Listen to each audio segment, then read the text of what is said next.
June 12th, 2024. Okay, any individual who requires disability-related accommodations or modifications, including auxiliary aids and services, in order to participate in the board meeting, should contact the superintendent or designee in writing. Okay, we are opening tonight at 5:33, and we are in open session. Can I have a motion and a second to move into closed session, So please? moved. Second. Thank you. And in closed session, we are handling, as provided by law, the following are the items for discussion and consideration at the closed session of the board meeting.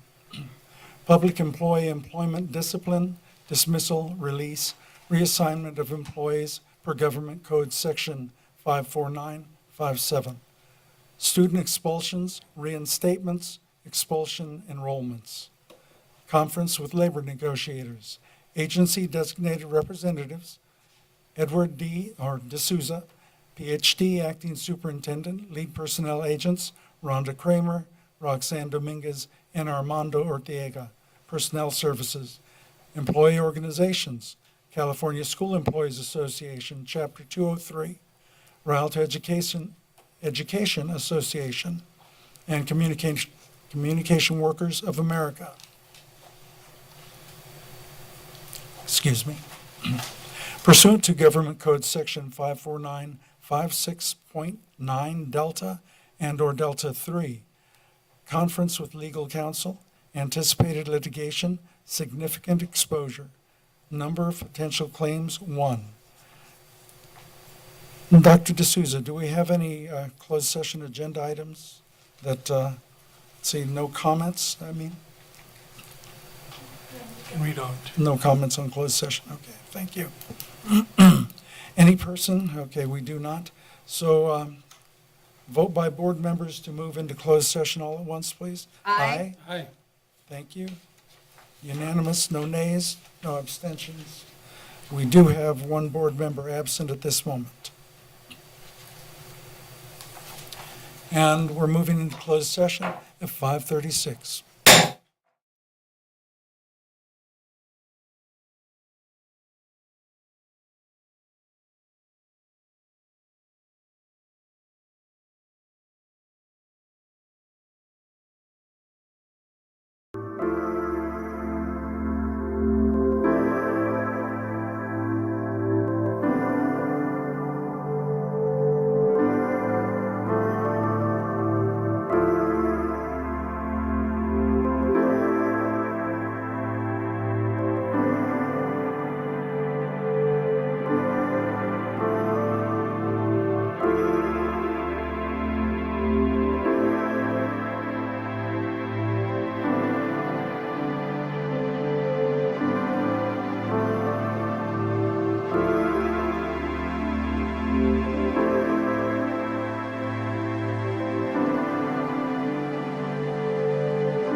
Dr. D'Souza, report out of closed session, please. There's nothing to report out of closed session All at this right, time. thank you. We do have some changes to the agenda. So when we do adopt the agenda, it'll be as amended. So I'm going to read it.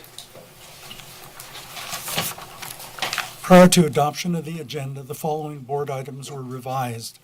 Consent item E3.4, renewal agreement with Thought Exchange was corrected on page 74 to read effective June 30th, 2024 through July 1st, 2025.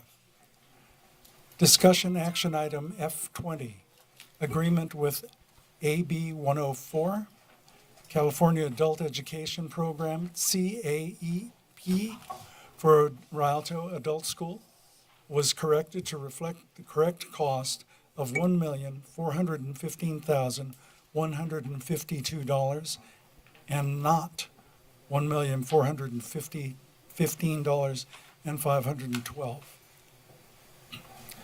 Okay, the following consent calendar items were pulled from the agenda at the request of Business Services. E41, notice of completion, Mike's Custom Flooring, and E42, notice of completion, Universal Asphalt Company. In addition, in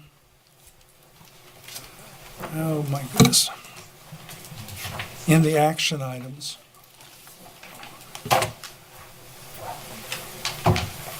administrative hearing number 232474, for the record, number 232474 is being pulled. And then in F23, stipulated expulsions. I'll hand you the hard copy. Well, we're going to have to come back for those, board president, anyways. We can just deal with the item when we come back. Yes, but we have to amend we have to go back and approve the amendment then. If we just do them now, it's one time. It's a difference. But we weren't done with the rest of the items. Yeah, I understand, but, okay. So you're saying there might be more too? Yeah. Okay. In that case, that's as far as we're going for now. Make a Okay, motion that we approve the agenda as amended. so moved? Can you repeat? which one? No, so we're going to, We got to finish discussion on it in closed session, and we'll come back and take action on it after we reopen. okay, but the other two items were pulled, and then the other item was a amount change. Yeah. Yes, Okay, all right, that is, okay. Okay, yeah, it was a lot this time, so. It's that darn computer. Okay. We are at, adoption of the agenda. We have a first and another first, so which one of you wishes to do? Second. Thank you. Okay, and all at once, aye? aye. Thank you. Ms. O'Kelly is absent tonight. Okay, presentations. B1, Teach Rialto CTE Student Scholarships, presented by Joseph Williams, Community Agent, Strategic Partnerships, and Juanita Chan, Agent, Science and Career Programs.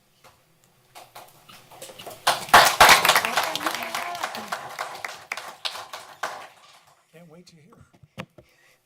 Good evening, President Martinez, members of the board, Dr. D'Souza, and innovation team and viewing audience. My name is Joseph Williams, and I am the Community Agent Strategic Partnerships. And joining me here is, Good evening. My name is Juanita Chan Road, and I'm the agent for science and career programs. you want to just introduce yourself? Okay. Yeah. Good evening. My name is Ramesh Mahadeva, Chief Nurse Executive at Kaiser Permanente.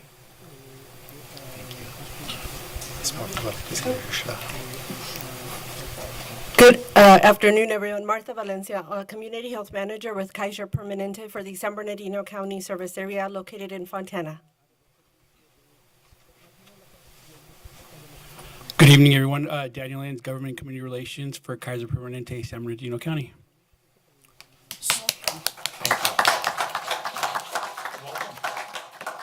So we're super excited to be able to just present briefly on the work that we've been doing with Kaiser Permanente as part of the district's efforts to just increase partnerships with organizations that bring resources. And so if you just refer to the slide deck, this is a collaboration between my service area and science and CTE. So Ms. Chan and I have worked closely together to bring this partnership together. Last year, can we go to slide 2? Oh, you told me that. Thank you. And it's kind of small on here. Last year, Kaiser gave us $44,000 to do 2 initiatives. And the first one was a partnership that we have with Cal State San Bernardino to help parents understand child brain health and other aspects of parenting. So there were a series of 9 to 12 sessions that parents had the opportunity to go through in Spanish and in English to just better understand how the child's brain development. And this was a partnership that we had with the early childhood education, Karen Good, and we want to thank her and Miss Alexis and all of the folks over at Rocking Horse in the early childhood education program. The one that we're excited to talk about today, not that we're not excited about the other, but we've been trying to pilot this idea of paid work-based learning.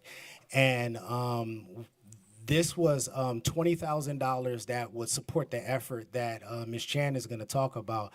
And so I just really want to thank Ms. Ruth Gonzalez, who works in education services, Ms. Diane Romo, Nicole Alabiso, Trinidad Gonzalez, who serves on my team in the family and community engagement, Ms. Jessica Bravo, who's a teacher at Eisenhower High School, Ms. Karen Good, Ms. Alexis. The scholarships that we are awarding today are actually going to be in the student's name. It's no easy feat to actually get checks in students' names, and so we super appreciate business services with working that through. And I'm going to turn this over to Ms. Chan so she can talk about what the students actually accomplish. And then the last voice you'll hear from is from Kaiser about why they support this effort. So, Ms. Chan. Thank you, Mr. Williams. I'm a little bit shorter, so I'm going to bring this down a little bit.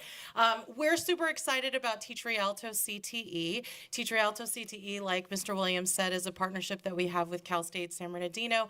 And also this opportunity arose where we were able to partner with Kaiser Permanente in order to really ask the students to go above and beyond. The scholarship recipients that you're going to see tonight, they are CTE completers, meaning that they completed successfully with a C or better their concentrator course, which was child development or intermediate education, and the capstone course, which is careers with children or careers in education. We want to inspire our future educators, especially the educators or the students that have a goal of being an educator in our community, to stay in our community. And in order to do that, we're hoping that this gives them a little taste of the excitement that comes when you're working with the students here. So in addition to being a CTE completer, they also participated in a certain number of work-based learning hours. We were striving for about 30 work-based learning hours. In addition, they, like I said, did additional community service, up to 30 hours of additional community service. Those hours that they did in work-based learning, actually it was 70, excuse me, I misspoke, 70 work-based learning hours, 30 community service hours. Those 70 hours were in partnerships with our elementary schools, and basically what they went in is they worked directly with students to do hands-on learning activities. They learned a little bit about literacy and numeracy and helping the kids become future ready, and so we were super excited about that. In addition, they also earned some industry recognized certifications, and so they took and passed a precision exam for that went along with their concentrator and capstone course. So it was either a child development precision exam assessment or a teaching as a profession precision exam assessment. They also earned their CPR and first first aid certification from the American Heart Association. And then, like all teachers, they also went through the Keenan and Associates mandated reporter training so that they kind of better understand the role that they play in ensuring that all students and all children in our particular area are safe. So those were some of the requirements, and they did it, and they passed with flying colors, and we're so excited that they're here. In total, we had 14 students that were eligible for this scholarship. Not all of them were able to join us here this evening, but a majority of them are, and some of them too are surprised. There was a certain confirmed number, but we're so excited to be able to pass out. Actually, literally, they are getting the checks this evening. We celebrated them. Yeah, let's give them a round of applause.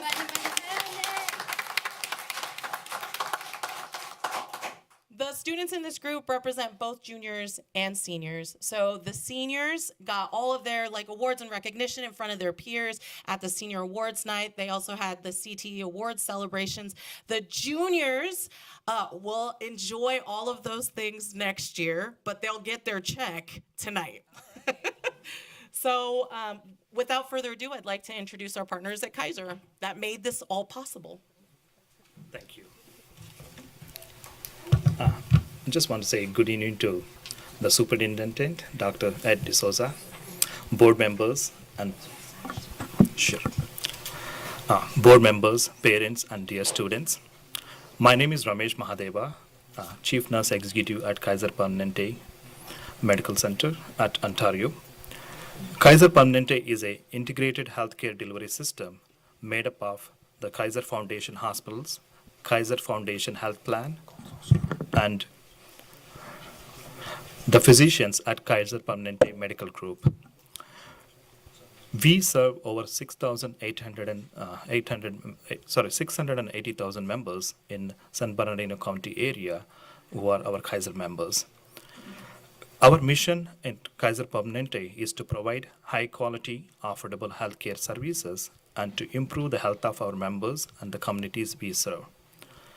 Today, I'm here to represent that community arm of Kaiser Permanente. What it says is Kaiser Permanente is also a community member. We are here to support our students so that, as studies have shown, students with high school diploma are correlated to strongly and healthy behaviors, improved quality of life, and students with higher education are usually earn more money or more income than those with less education. I want to encourage all the students, please pay attention to your education, and through education you can grow. And further, the link between health and education are closely related. Those with higher education are more likely to be healthier and live longer. For these reasons, Kaiser Permanente is proud to support Rialto Unified School District, teach Rialto College and Career Readiness to grow professionals through education. I just sincerely thank the Rialto Unified School District for this community partnership with Kaiser Permanente. Thank you.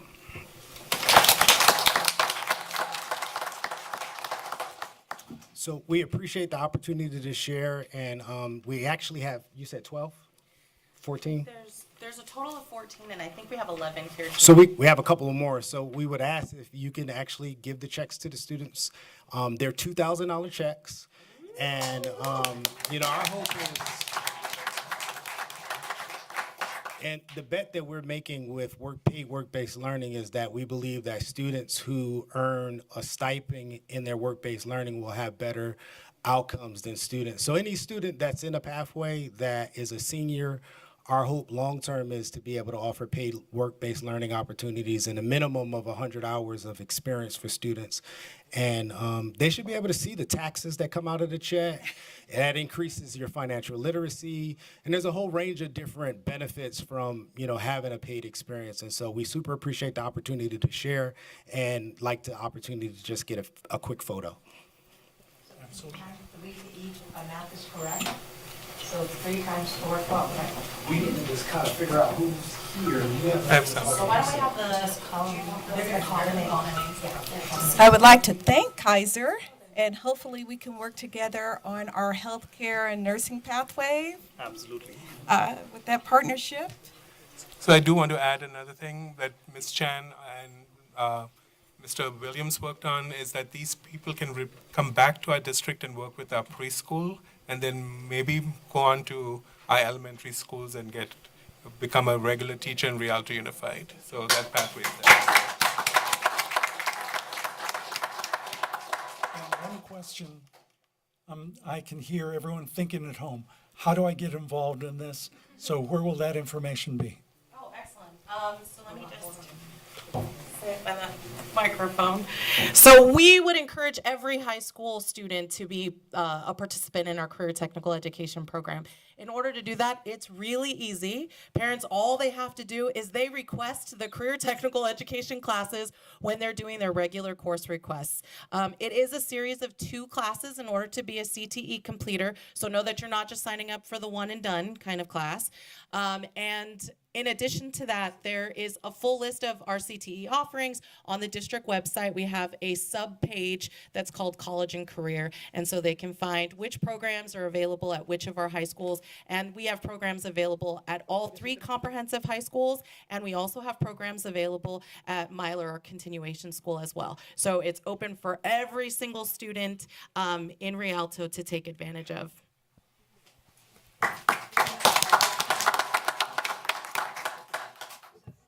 Stand here and shake hands. We have a live televised meeting, and then whichever board members would like to go first to. We don't know who's here tonight, so. They'll announce the names, and then you will stand up and get the picture, and then these for them. The rest of the board members. Are these for them? Yeah, these are for them too. Miss Isabella? Yes. Jennifer? Okay, and Fatima? Oh, Shake everybody's hands.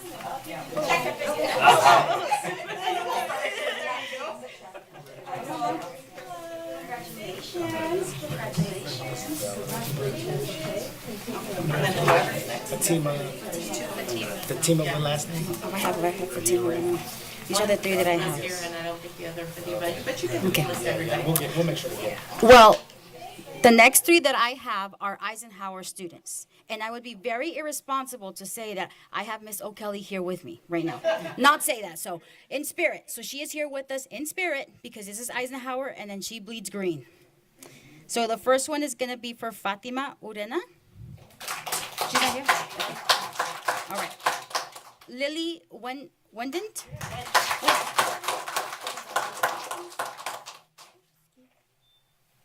And also, each student got recognized by our 5th supervisor for the County of San Bernardino, Mr. Joe Baca Jr. We will give you your certificates as well. So congratulations to all of you guys. Next one is going to be Natalie Ajedo.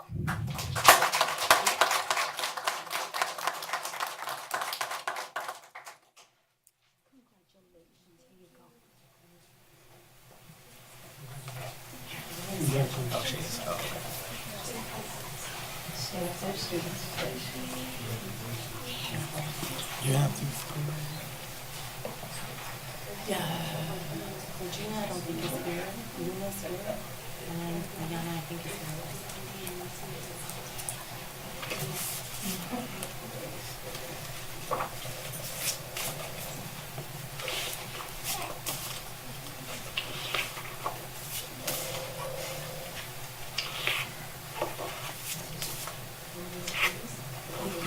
Is it Luna? Yeah. Yeah, that's I'm gonna do 2 birds with 1 stone right here. Regina. Okay. Yes, I have. Yeah, no Regina. Regina's here? Let's see, she's. Okay, great. Good evening, everybody. Okay, so we're gonna start with Regina Santana Garcia.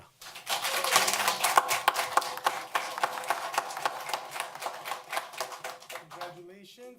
Here is your scholarship, and here is your certificate from Board of Supervisor Joe Baca Jr.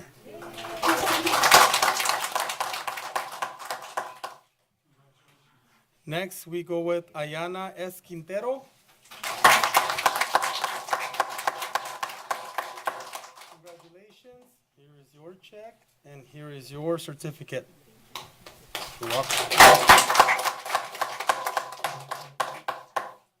Next, we have Luna Rangel. And here is your certificate, and here is your check. Congratulations. Congratulations.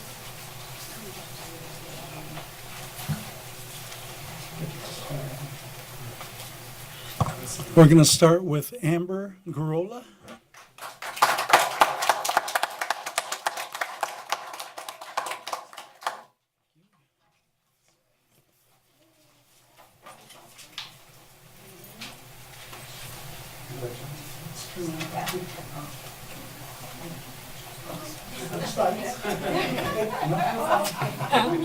That's on you. Congratulations.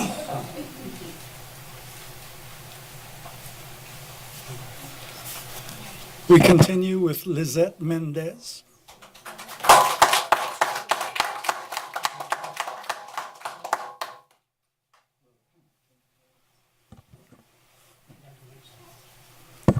And Raylene Gutierrez.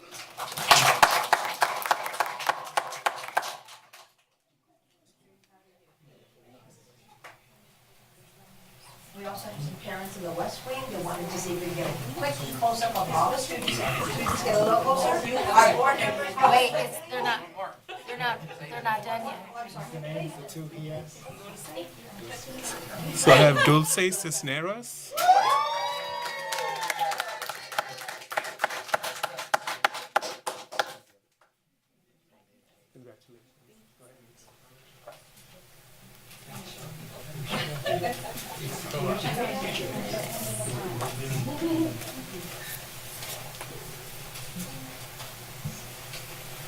And Jada Jimenez. Jada Jimenez.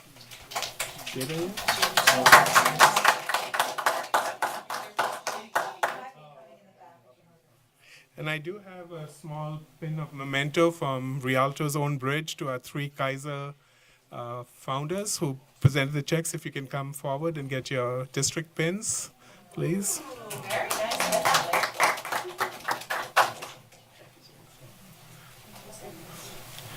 Thank you.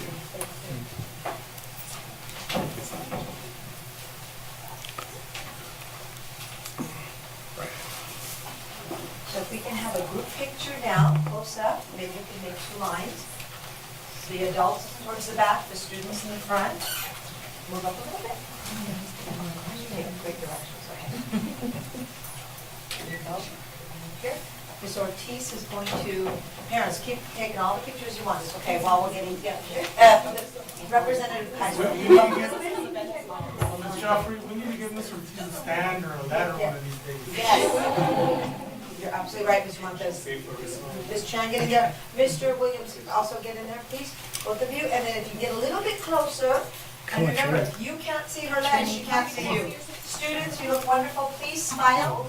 You got some cha-ching on you, so I know you're smiling.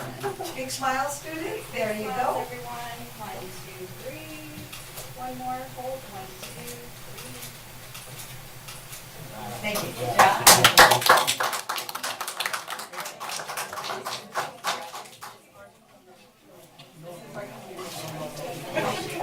Just one more.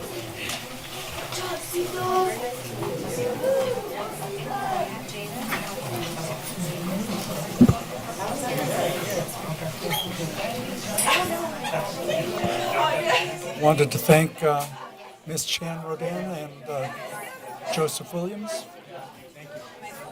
Great job to all.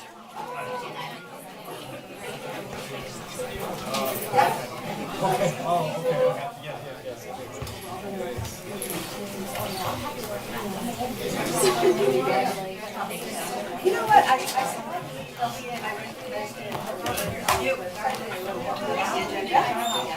Congratulations.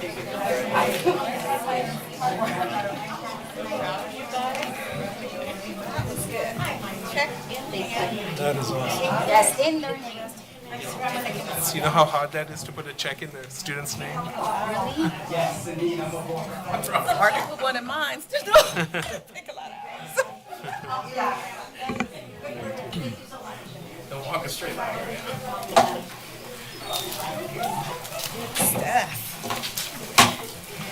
Okay, we continue with the Local Control and Accountability Plan, the annual update.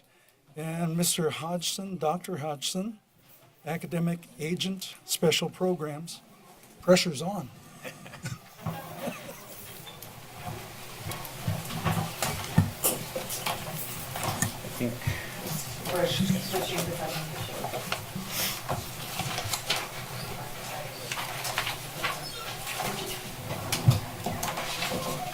Hi, David. Look at that. It's so big. Oh, don't give him the microphone.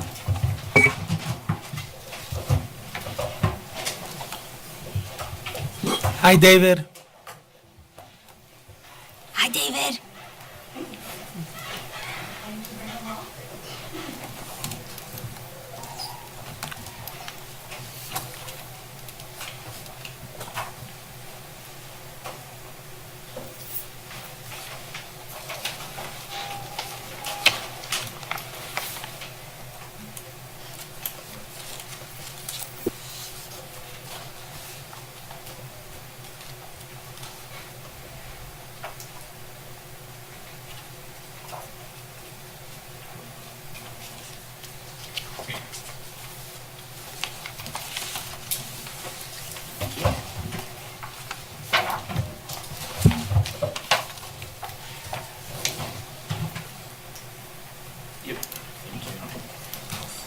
Good evening, Board President Martinez, Board of Education, Acting Superintendent Dr. D'Souza, the Innovation Team, and the viewing audience.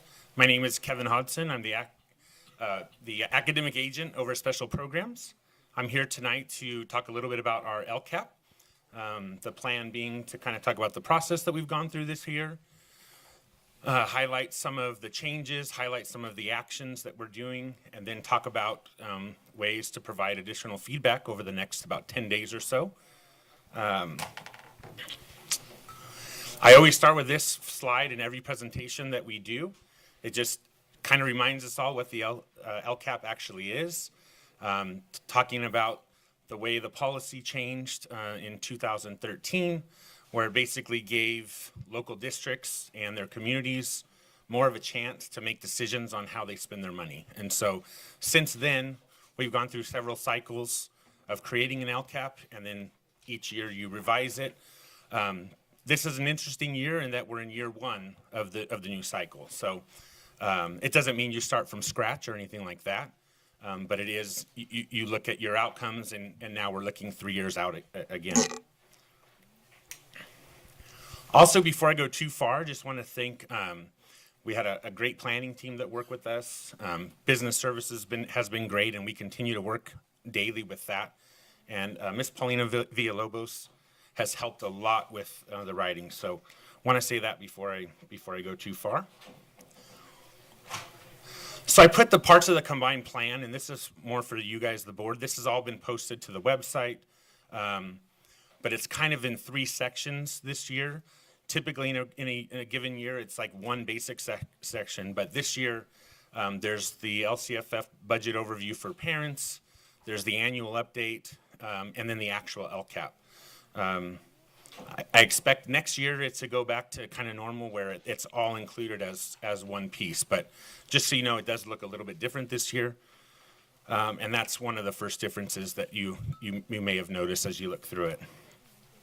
The first part rather is the budget overview for parents. And so just as a quick highlight to kind of show you, there's a whole bunch of numbers on this page. You don't need to look at it, but I wanted you to at least see what's on the graph. And so what this basically talks about is just our overall funding that we bring in for a given year. It talks about how much is part of the LCFF formula. And then the key thing that I always try and remind our families and community teachers, principals, everybody, quite frankly, is We get a certain percentage of money based on the number of lower socioeconomic, foster youth, and EL kids. And so in that case for us this year, that came to $92 million that we get based on our population there. Then it just shows you, again, not going to read all the numbers to you, but you know, other state funds, local funds, federal funds. And so what you see at the very bottom, the LCAP, you want to think of it as that's where districts go above and beyond the base. And so things like just our normal everyday number of teachers that we have, our normal every number of administrators we have, all of those things are not included in the LCAP because that's considered your base. So you want to think of the LCAP as it's the extra, the stuff that we're able to do, you know, for our students. Then the next section this year is the annual update. And this is where, you know, you do the metrics. So this is our first year. And so when you decide what you want to measure, what kind of student performance growth, whether it's suspension rates, whatever you're doing, you look 3 years out and you say, okay, where do we want to be? The county, the kind of recommended, depending on which data you're looking at, they consider like 3% growth a year as significant, and that's where you start to change colors on your dashboard. So long story short, that's you'll see that. You'll see where we see our students in 3 years from now. The nice thing is, next year, if we happen to reach that goal in year one, bam, we just bump it up. So we can adjust that each year. Couple things with some of the things on the annual update. Hopefully this will be the last time we have to talk about the pandemic. But we are still at that point where, like, most districts are feeling really good if they're back to where they were, you know, back or slightly above is considered a win. Now, normally you wouldn't say that, but because of, you know, we all know the impact it had on our kids. So hopefully we'll never have to say that again. So as we have our 3-year goals, we're looking good. The other things I think that I do want to mention, chronic absenteeism as a metric and our suspension rate, those are two we've been hitting hard. And so I think you're going to see some growth there. You know, we can't talk about it publicly yet, but we've seen some preliminary numbers that look great. So we look forward to when we are able to share that with the public, but things look really good for those metrics. And then our academics, most are at or above where they were.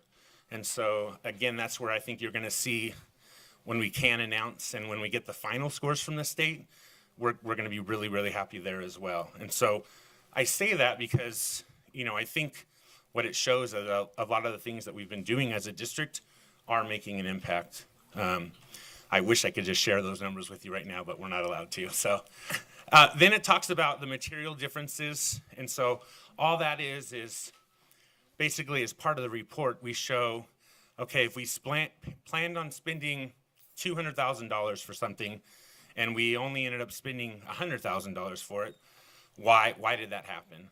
And so if it's a significant enough difference, then we put in a little reason for that happen. A lot of times it's things like, you know, maybe there was a personnel shortage. So we thought we were going to spend, you know, $1 million on some personnel, and we had trouble filling positions, so we only spent $800,000. So that's what it means by material differences, but that's part of it as well. And then finally, the level of effectiveness of the actions from the last year. We talk about if they were effective or they maintained, or even if they went down. Fortunately, we didn't have that. So our actions either were deemed effective or we maintained. And like I said, most people are considering maintaining a win right now. But I don't think we can say that moving forward. I think like now we're far enough away from the different learning issues that we've had because of the pandemic where it's like, now let's just move forward, which like I said, when those scores come out, I think you'll see that. And then the last section of your report is the actual LCAP. And so you can see I kind of split the different parts of what the LCAP are. And I'm going to talk about each of these. So, you know, don't feel like you got to remember everything I say here, but There's a plan summary, which I'll talk about, engaging, how we engage our educational partners, the goals and actions, which is like what I want to focus on tonight. I think that's the most important part. So like, what are our goals, and then what actions are we going to do? And then increase or improve services. There's a section in there where it just talks about how we see it's going to impact those foster youth, English learners, and low-income students. The nice thing about the way the LCAP works, although you're targeting those students, you're often doing things that help all of our students. And so, you know, the way the funding works, you'll see a lot of times in there it says, although you know, this action will help all of our students, it's targeted towards these because that's who it has to target. But like I said, fortunately, we choose actions that kind of carry over and help all of our kids. And then there's just some required descriptions that that talk about whether it's school-wide or limited, and that just simply means, like, is this an action that we're targeting just a specific school? Or are we targeting a specific grade level? Or are we targeting all of our schools? And so you'll see that as well.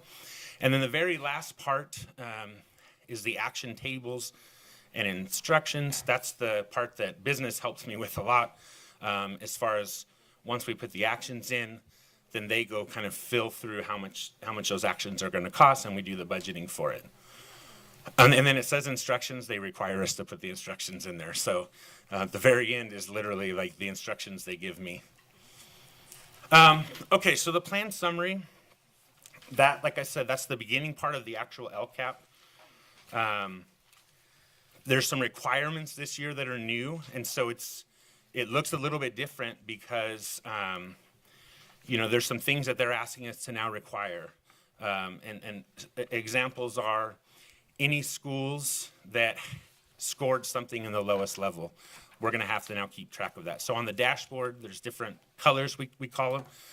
Any school that had a group score, either they're all students or a group of students that's scheduled in the red, we have to put that in the LCAP, and so that we make sure that we're measuring it at a district level.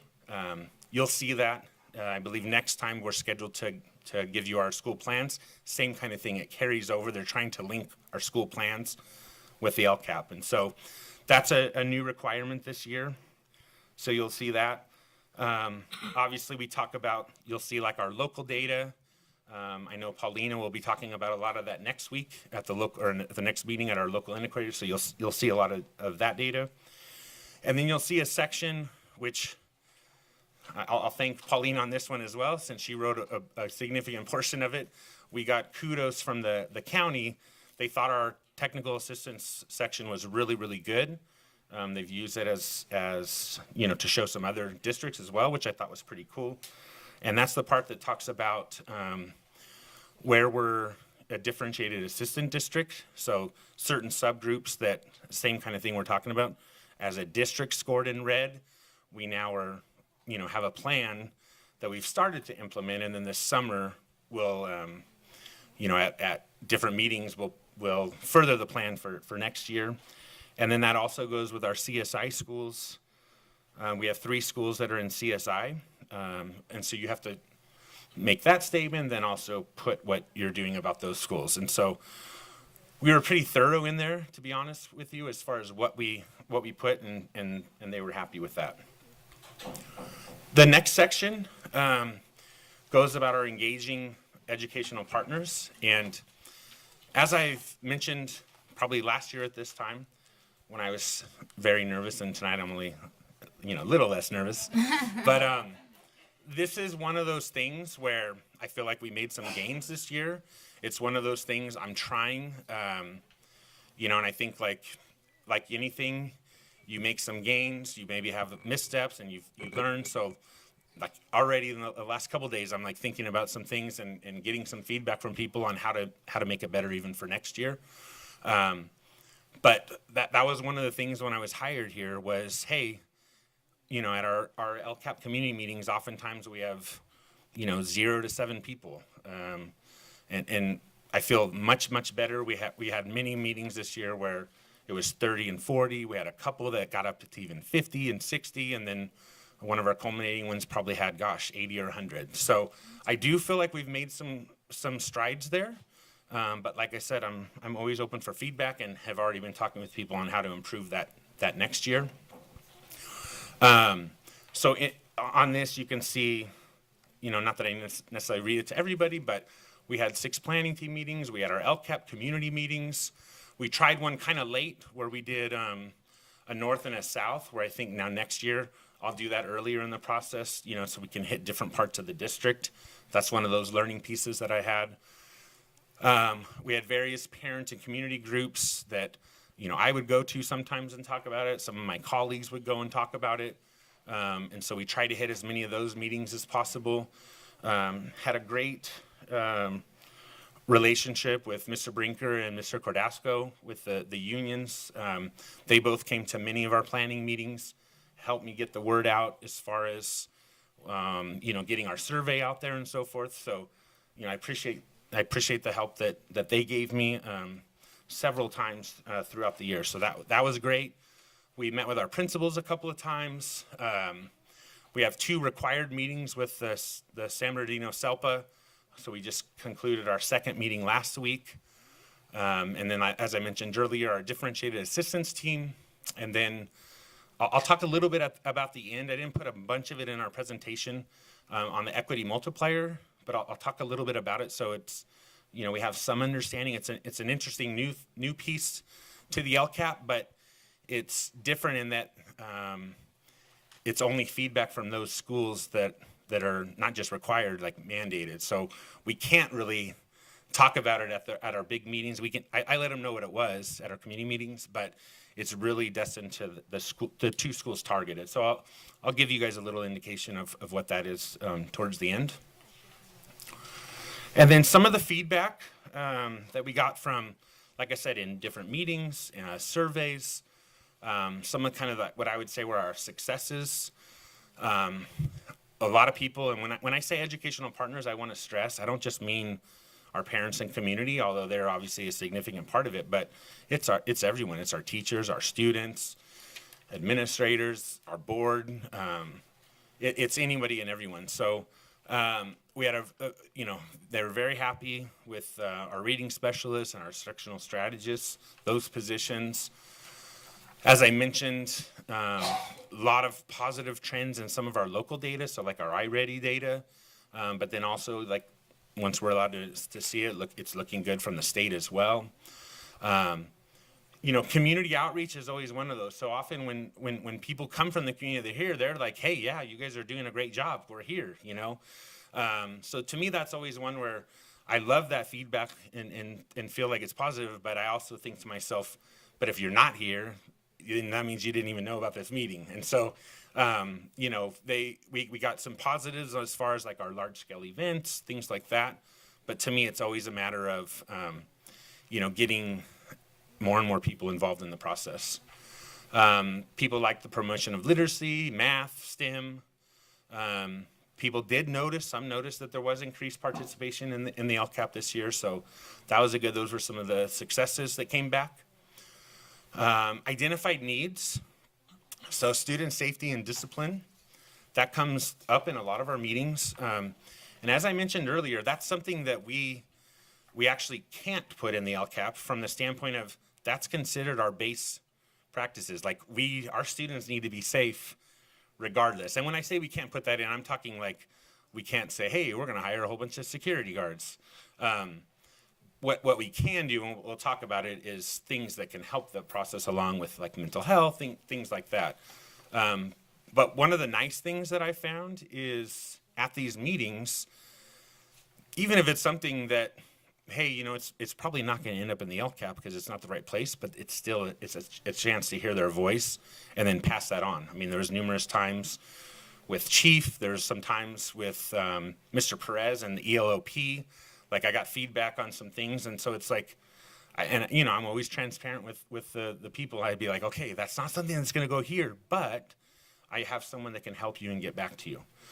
So we did that often. I mean, Dr. Scott helped with that. So that's one of those nice things that, just getting people together, they want to kind of tell you what they're like and what they want help with and improvement. So that was good. Definitely want to maintain our counselors. You know, we have extra counselors that are written into the LCAP. That's another thing to mention, like, and you know, Diane, Ms. Romo will talk more about it in the budget presentation. But right now, like, maintaining is good. You know, with you see hearing all these horror stories elsewhere of cuts. We didn't have to do that this year, so that's awesome. Class size is one that always comes up. So that's something that we hear back as always a need. Extracurricular activities, that's something that we've heard often this year, and so we'll talk a little bit about that. We kind of added some pieces in for extracurriculars. Training for teachers, that was, we heard that loud and clear. One of the particular meetings that Mr. Brinker was able to get, like, gosh, probably 30 or 40 teachers. You know, we heard loud and clear that they wanted training. They wanted training on some of, like, our differentiated instruction, how to work with some of our different populations. And so we were able to write some of that in as well. We heard a lot this year about support for our school libraries. And so we wrote in some pieces there to get more books into classroom libraries as well as the school libraries. And then maintaining the arts. You know, we have a kind of a VAPA crew, and we heard a lot about making sure that we maintain that, and so we've been able to do that. Then it gets to kind of like the big part of the LCAP, and that's, you know, our goals. And so on one hand, I'm going to say we have 3 goals, because we have 3 goals that encompass for everybody. I'll talk, like I said, at the end about what the equity multiplier means, but really we have 3 goals that are meant for our entire population. And so goal 1 is around student achievement. And without going into too many details, that's based on what the state, like the way they write it up on meeting your different priorities. Student achievement is always going to be one of your goals. And so, you know, we wrote out the goal this year. It was a little bit different than last year, but still trying to get to the same point, but adding some of the language that we're now using. So every student will succeed at grade level and graduate high school proficient in literacy and numeracy while being future ready for higher education, career, and life. So we went back and forth at a couple of our meetings. We shifted off to ed services, we shifted off to principals, and kind of drilled it down to that. We like it a lot because it's the literacy, numeracy, future ready is what we're kind of focusing on. And I mean, if you read that and you think, gosh, if my student left high school with all of that, I'd be feeling pretty good. Some of the action highlights, you know, without listing every single one, I went through and kind of highlighted for you some of the different action highlights.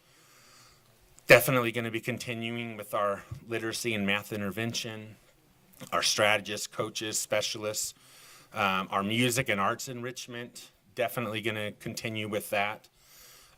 One thing I will make note of, if you'll notice the way the goals are written, there's also, not the goals, some actions. They're going to look a little bit more simple because that's just how they want them now. And another change from the past, it used to say right there, like, which person was responsible for it. So it would say, like, you know, the lead agent of such and such is responsible for this. They don't want it tied to people anymore. And so what you'll see is it's a little bit simpler, the actual goal, but then down below there may or may not be an explanation that goes further into what that goal is. Okay. Dual language program, that's one that's been highly successful that we're going to continue with. Obviously, college and career readiness with our CTE courses, early college, credit recovery. I think one of the things you'll see with that, and I think it shows up also in goal 3, is looking at a lot of, you know, it's not just about college. It's getting our kids ready for what they want to do, and, you know, our CTE courses do a great job with that. And then our early college will as well. Library services and books we mentioned. Student support, so making sure that we support our students behaviorally and academically. So that's still all in place. For goal 2, conditions for learning. So you want to think of goal 2 as basically, this is how we develop and continue to train our teachers and staff. So most of goal 2 is talking about those conditions of learning for our students, and the way you create good conditions for learning is you have highly qualified teachers and staff. So you'll see a lot of that, a lot of professional development and so forth in goal 2. But we will ensure all students are provided with access and opportunities to support learning with highly qualified teachers and professional learning communities that promote a culture of continuous improvement for student achievement. Okay, same thing. If we're doing that as a district, that's a great thing. And we went through the same process with this goal as well, vetting it through lots of different groups. Some of the action highlights here, our teacher induction program is continuing. That's kind of moved into the personnel office, but how we're working with our new teachers. Lots of literacy and numeracy training. One thing I also want to say about this isn't just like PD programs per se. This could be people, so this could be people that we've hired that, they provide our own training. And, that's a good majority. There's not like a lot of like us paying for programs to come in. It's mostly us paying our people to do the training, paying for subs, paying for extra duty after school, that kind of thing. We have instructional support for our teachers at the elementary level, literacy, numeracy support at the secondary level. We have program specialists built in to provide extra support, primarily at the elementary level, at sites that don't have assistant principals. Lots of multilingual support, professional development, culturally linguistic responsive teaching, and learning support.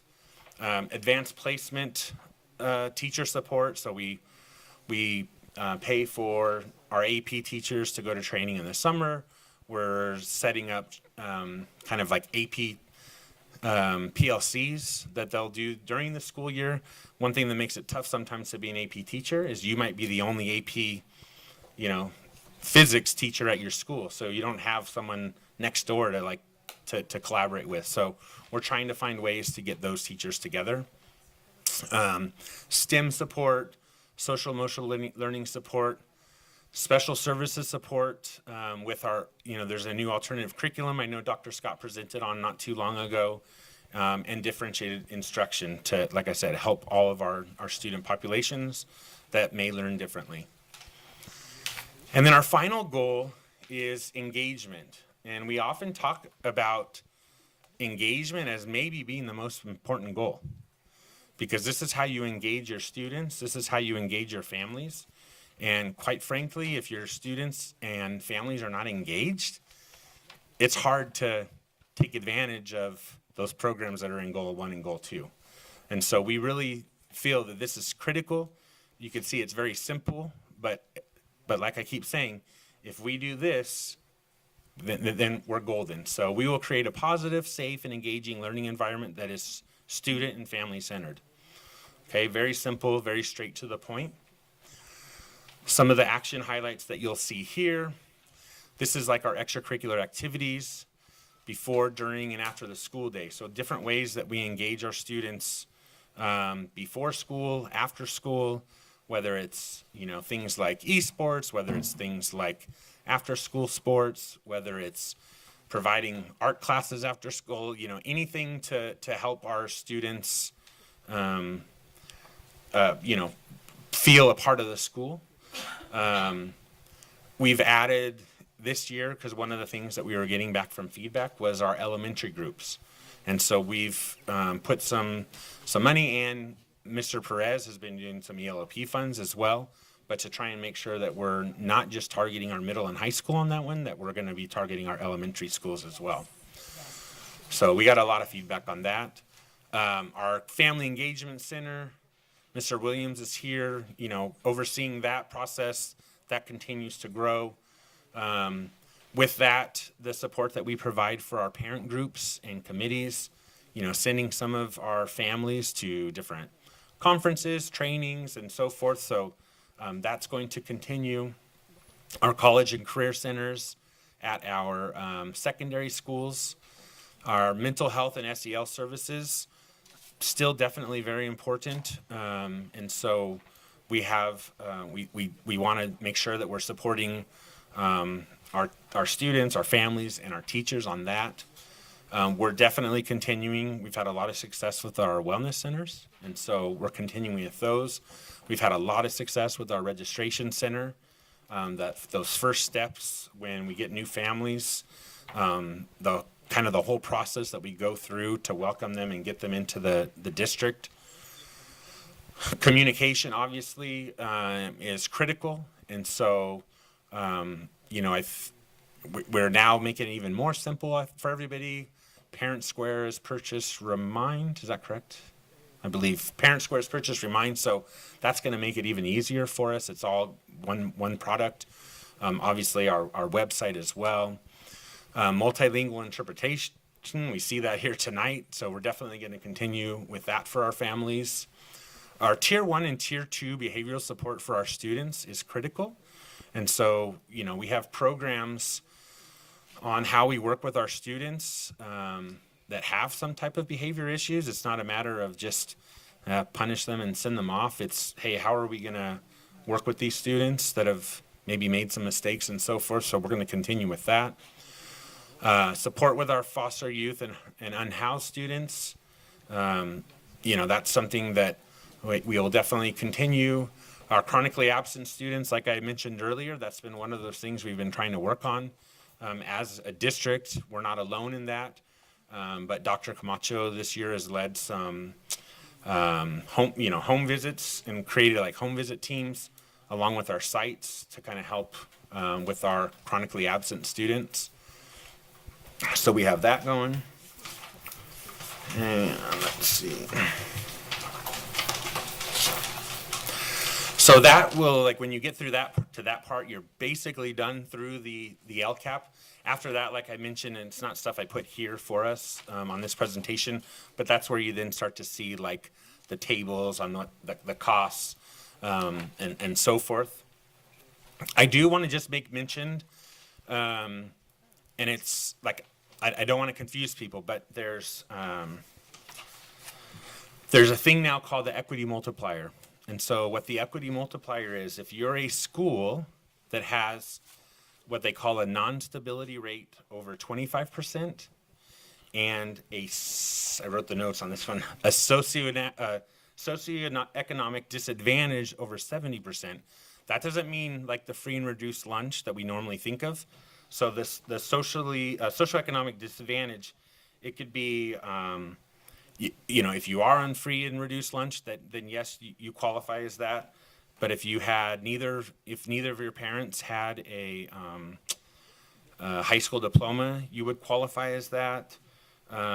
If you're a recent migrant, you would qualify as that. So anyways, the long story short, and then the non-stability rate means you haven't been at the same school for a year straight.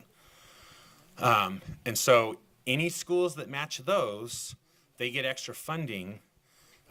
Again, they do it all on their own. We don't talk about it, and we don't ask at our community meetings, hey, what should these schools do? But it is required for us to put it in the LCAP. And so the two schools that we have that are receiving funds, special funds like that, are Zupanik and Myler. Now the interesting thing about this, and we see it as changing over next year, because what the state probably didn't realize, at a continuation school or an alternative school, almost all of those kids, a lot of their goal is to get there, maybe make their credits up and go back to their school and graduate. Some go there and they end up staying, they graduate from either. But what they found is virtually every single continuation or alternative school in the state qualified for this money, because that's just the nature of a school like that. You're going to have a non-stability rate. It's the whole purpose of the school. So the nice thing is we got money, but we don't have to spend it all this year.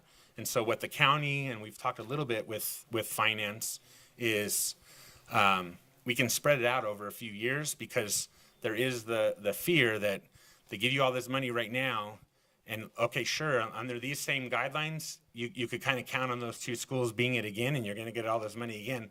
But it sounds like they're already backtracking a little bit, so we want to be safe with that. And so that's one. The other nice thing is we can work on that continually through the year. So we have to put in the LCAP what we plan to do, but that's something we can work with throughout the year and make adjustments to.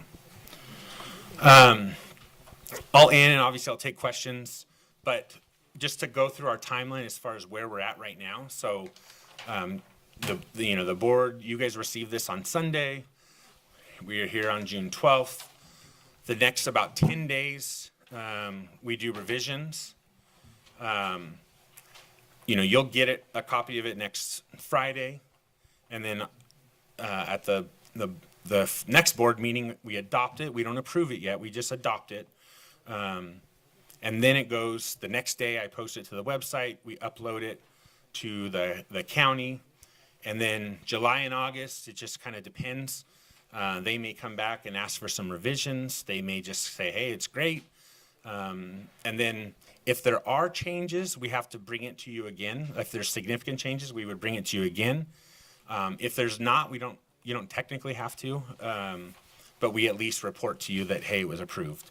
The other thing I want to make note of is, and I talked with communications already, what also goes on in this next 8-10 days, now that the draft is out, it's already been posted to the website. There's a feedback form as well. And so this is like, kind of that final opportunity to provide feedback. And so we'll put in an email out tomorrow that will go out and send the feedback forms out. We're working on trying to get as much of it translated as possible. Usually what happens, the way translation works for the LCAP is, the doc tracking, the company that we work with, they translate the final draft. But I've, like I said before, when I'm like hearing and learning things, this is one of those things that came to me earlier today, and I thought, yeah, that's a great idea. So we're going to see what we can do as far as getting like maybe, I don't know if DocTrack, I don't think they can do the whole thing like in the template the way it's done that fast. But I think we could certainly get the actions, the most critical pieces that people really want to give feedback on. Quite frankly, most of the feedback comes to is about the goals and the actions and how you're going to spend your money. So we're going to work on that over the next day or two, and then we'll publish that as well. All right. So that's the end of my official presentation, but I'm happy to ask questions. We have more people in, we have Ed Services team here to help if there's anything that I can't help. Okay, thank you. Very thorough, very up to date. A lot of positive ideas. We had a question from Ms. Clerk Dominguez. Yeah, I actually have a couple. Sure. Is this presentation that you have in Spanish as well, just because it was very valuable information, and I want all of our parents to be able to, read what was presented to us today? Yes, so I will, this will be translated. I think it's already is translated, but when we send out the email, it's going to link this presentation. It's going to link the feedback form. And then, like I said, the actual actions to translate, that may take a day or two. So that'll come out separately. But yes, we plan to send this presentation out in English and Spanish, the feedback form in English and Spanish. Obviously, the actual LCAP is already in English, and then as much of that as we can get translated, we'll do that too. Okay, next year, can we work on having the whole thing translated into Spanish? Because, it is important that we want parent engagement and family engagement, so we want to make sure that we get it from the get-go. Agreed. Yeah, I think so. I think we can talk. Obviously, we have a lot of time before next year, but one of the tricky parts is just trying to figure out, like I said, can we do it in the template, or is it acceptable if we do it like on a separate kind of form that shows the actions? Because I just don't, part of it is a matter of working with doc tracking, and then the way the actions go, and like as you get revisions with the county, it's like, turnaround has to be a couple of days, which is fine. I'm with you. I think so. We just have to figure out the logistics, I guess is what I'm saying, but absolutely a valid idea. Okay, and then you were talking about targeted groups being on the LCAP if they're scored low on tests. What exactly do you mean by like groups? Is it like EL groups? Like Yes. what? Okay. So Yeah. So basically, if a school has like they're all, which means they're all students. Let's say all of their students scored high in suspension rate, then we have to write it in there. Suspension rate. I don't know, Coursera. I don't think they're there, but let's just say.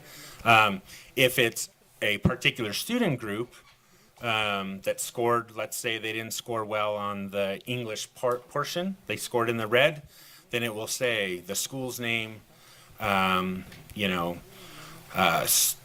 socioeconomics, low-income students, and that they scored in the low range. So yeah, it makes us list anyone that scored in the red. okay, and then I know that the LCAP included buying more books for our libraries. Is that going to be included for Spanish books for our DLI? Absolutely, yes. Okay. It actually, the item came from there, so yes, absolutely. It will have both Spanish and English books. Okay, and I just have one more comment. This is actually a comment, not a question. Sure. But as far as sending parents to conferences, it is in trainings. It is very important for us to partner with our parents and send them to those trainings. We want to work together with teachers and parents together. So I feel that is very important, and that's something that should be definitely included in our LCAP and kept in our LCAP. Okay. Like I said, we have to work together. Absolutely. Education starts at home. It doesn't start in the school. So it starts at home, so we have to work together. So thank you for putting that part in, and let's keep that part inside. No problem. Thank you. Dr. Lewis? Okay, first of all, outstanding, strong work. The way you were able to have the plan, do, study, act, and identify the strength and weakness. But when you use percentages, it's not in context, okay, because it's just a percent. So you can say 100 of our students graduated, but it was only 2 students. Gotcha. Okay, so for us to get a better understanding, we need the actual number. Okay. You can say we only have 25% suspension, but you have 2,000 students, but 500 was suspended. Okay, so these things need to be in content so you can have a better understanding. Also, the plans and the budget. So our chronic absentee, if you notice, it was all the elementary schools had a lot of chronic, and that sort of goes with the trends of the national and the state. So I just really like how you had the health services because of your illness, and chronic absentee is 10 days or 15 days within the school year, whether it's excused or not. Yeah. So therefore, if we can sort of work with having your health service centers, your nurses in there, so these people with asthma, to really be able to treat that. And then starting with our counselors, we have targeted money for these schools.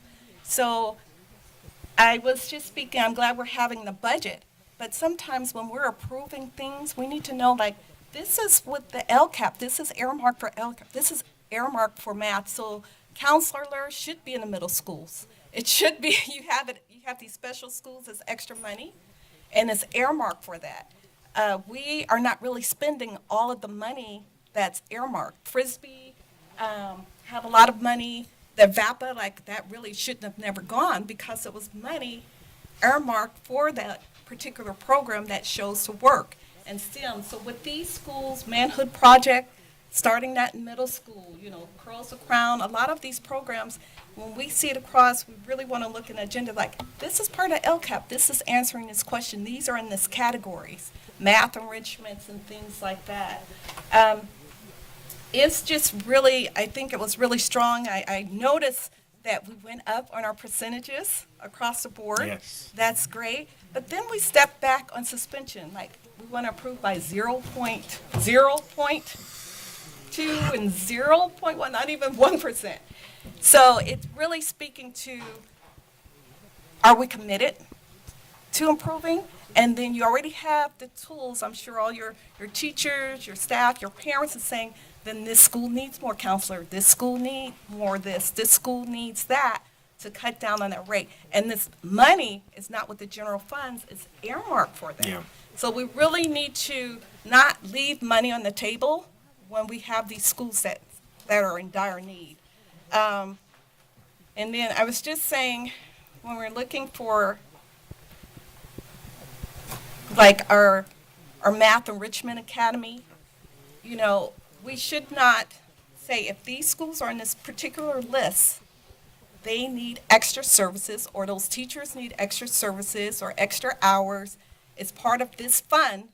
Give it to them. It's not, oh, well, this school didn't have it. No, this is part of the special school, and they should get those fundings because it's earmarked. And our housed and unhoused, you can't really give people a hotel to nowhere, okay? So you have to have case managed with that. So if you're doing unhoused, you have to have that service to support them to transition. So just the bottom line is that our budget that we spent for these things, or we didn't. I mean, very few did really hit their target. Yeah. So I think that's probably lost it. We're talking about our whole budget, but we're not thinking about the earmark things for these schools to get them out in the services. So Rialto High and all these, when we're talking about the rate, they get that extra counselor, they get that extra thing because it's the funds for it. So we have to tie this budget with the funding and the programs, and then work with the principals and say, look, this money, what are you guys doing? You have this money here. I don't see these schools I don't see a lot of requests from these schools, and you have money for it. What happened is that money will get transferred, and we're not really aware that it wasn't utilized for that. So let's use Well, it. that might not also be the case all the time, but we'll make sure that moving forward, you know, things are done correctly. Well, it's just sort of, you get, it's so many funds in here, like for 3 community parents, meaning it's like it's budgeted when you look Yeah, the at- money's there, why isn't it being used? Right, and Right. there's programs, and it's not part of the general fund, it's part of, for this particular item. Yeah. So while we're doing a budget, we're really sort of working together and say, hey, let's utilize this to help move these particular students. Also, equity was very, very low in what they spent, you know. So the programs and what they're requesting and what people are coming for requests, I'm like, this money was here and wasn't really utilized. Why wasn't it? Yeah, so I don't know if you have to have a staff, put the fund, you have this amount in this account. Yeah. You know, you can plan for it, you know, spread it out instead of having the money dump at the end of the year. Yeah, and I But think, great job. thank you. I was at the meeting. You didn't hide the facts, which I appreciate. And we can sort of work together, and it was a lot more feedback from a diversity of different people, which was excellent. Job well done. Thank you. Vice President Montes, do you have something? One last question. This is a quick one. How do parents submit their feedback within the next, you said that So due that- again in 10 days? So that'll be the form. So there's already a form. It's only in English right this second. So tomorrow I'm going to send out it'll go out an email, like social media links to the form. I'll put my email, my phone number. I mean, I take, you know, if someone just would rather email me something, they can do that. But yeah, there's like an official form. Okay. Like yeah. Okay. But we'll put out multiple ways that they can still Submit feedback. exactly. And then the last thing I'll say for the next time, you as part of the executive summary, I'll make sure you guys know of any substantial changes in there. So like, and I'll list some of the feedback that, you know, if there's anything like the new kind of feedback, so that you guys are aware of what happened over these 10 days. Okay. Thank you.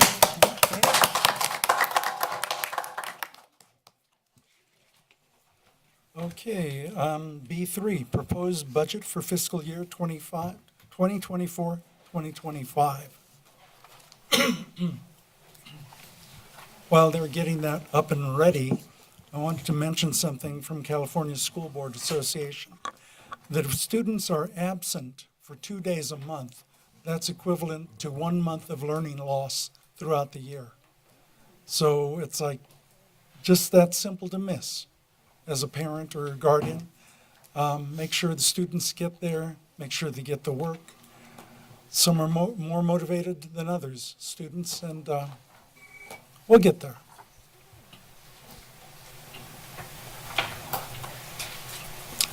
Ready, ladies? Yes. Good It's all evening, yours. Board, Public, and Innovation Team.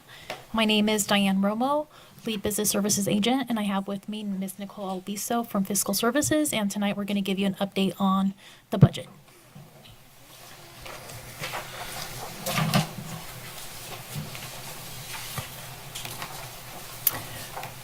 So our budget presentation today really starts in 2023. Why so? In 2023, the decision was made by the state to defer our tax filing from April to October. And so in the middle of that tax filing, the governor adopted a budget that was based on the projections at the time. So when we received our 2023-2024 board-approved budget, it was based on those assumptions. When, California constituents finally filed their income taxes in October, that revenue was significantly lower than what the governor had built into the budget. At that point, we had already been allocated our COLA, one-time funding, and so now the state had to figure out how they were going to reconcile what they had already allocated to what the actual revenue that was received. So when working on the 24-25 proposed budget, they had this huge dilemma. And so the governor has been working through non-education spending to reduce those areas to minimize the impact on education. So he's been pretty consistent in making sure that at a minimum, funding was stable for Prop 98. One of the things to highlight and one of the actions that he took was that all of the funding that was in our reserve for Prop 98 was taken out of reserves to backfill the overprojection. So through all of these actions, the governor's $27.6 billion deficit was still able to generate for us a 1.07 COLA. So I'm going to move forward because I think it's easier to see on the next one. So in July of last year, when our budget was adopted, we anticipated that $107 billion would be allocated to Prop 98. When it came to January, that projection of $107 billion for Prop 98 was reduced down to $98 billion. And with May, that further was sustained at 97. There was a compromise between what the Legislative Analyst Office, which is kind of like the unbiased party that assesses our finances, and the Governor's Office to recognize we did have this overprojection. The economy is not growing. We know that the economy will sustain itself. We expect unemployment to be at 5%. We expect Californians not to redeem their investments. They're going to hold their investments. We're not going to see that revenue coming in. And so as a result, we need to right size our budgets. For a couple of weeks, the governor was going around speaking about this funding maneuver. That's what they refer to it, Prop 98 maneuver.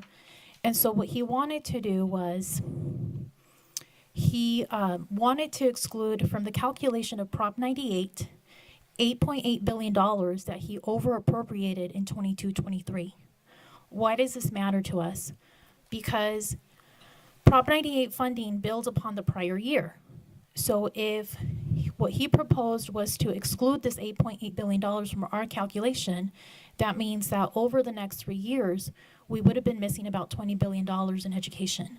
And so fortunately, we had the strong support of CTA, who met with the governor, and they were able to, within the law, make some changes that really protected our funding. So does this really have an immediate impact on the school district's funding? No, but in the long term, it is a benefit for us. So within our legalities, they were able to suspend Prop 98 funding levels. So by doing this, it allows us to recognize that in our calculation, they have to recognize that $8 billion, and even though the state does not have the funds to fund it, it's still an IOU on our books, and at some point, if the revenue comes in to the state, then they have to restore us. And so that's huge for us. It's still recognized. A couple of other things that came with that was the requirement that they had to withdraw all of the reserves in the Prop 98 reserve, and that there would be cash deferrals. Some of our senior board members may remember that there was times where we would have to borrow cash to make our payments on our payroll and our bills because the state was not paying us. The deferrals that they're recommending are very small, and they're really just from June to July. So it's not really going to have a material impact for us, and so this has been a great compromise for our finances. So from here, we're going to, Nicole's going to get into the details of what this means for the district.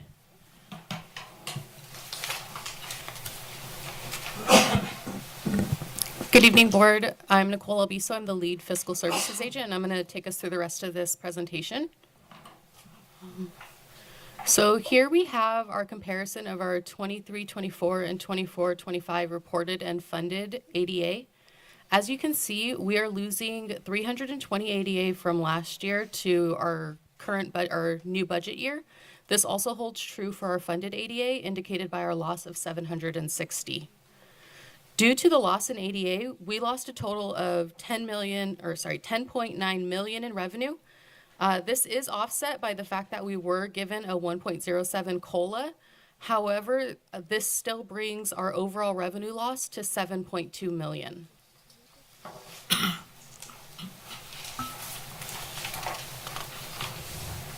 This chart most of you have seen in the past. This is a comparison of our enrollment to ADA trends for the past 10 years.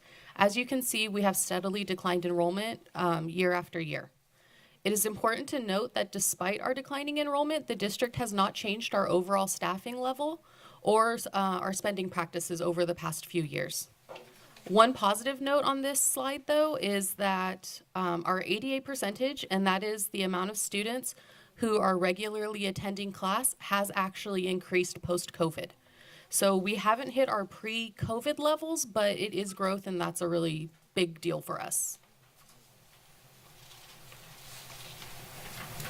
So next we have our multi-year projection. This will give you an overview of our financial position over the next 3 years. Two things to note in fiscal year 24-25 are that the reductions proposed during our second interim are no longer separately identified because they're already built in. These reductions included a 50% reduction in overtime, extra duty, and short-term assignments, a 25% reduction in contracted services, and a 75% reduction in travel. These particular reductions were only at the support site level. These did not impact the school sites at all. One additional reduction we did make was the elimination of purchasing food and refreshments for staff, and that was a district-wide initiative. The second item to notice on this year is the large operating deficit in the restricted spending. This is due to the transfer of salaries, the transfer of unrestricted salaries and benefits to exhaust our expiring one-time funds. This is a practice you're going to see continue from 24-25 into 25-26 as part of the plan to help maintain fiscal solvency.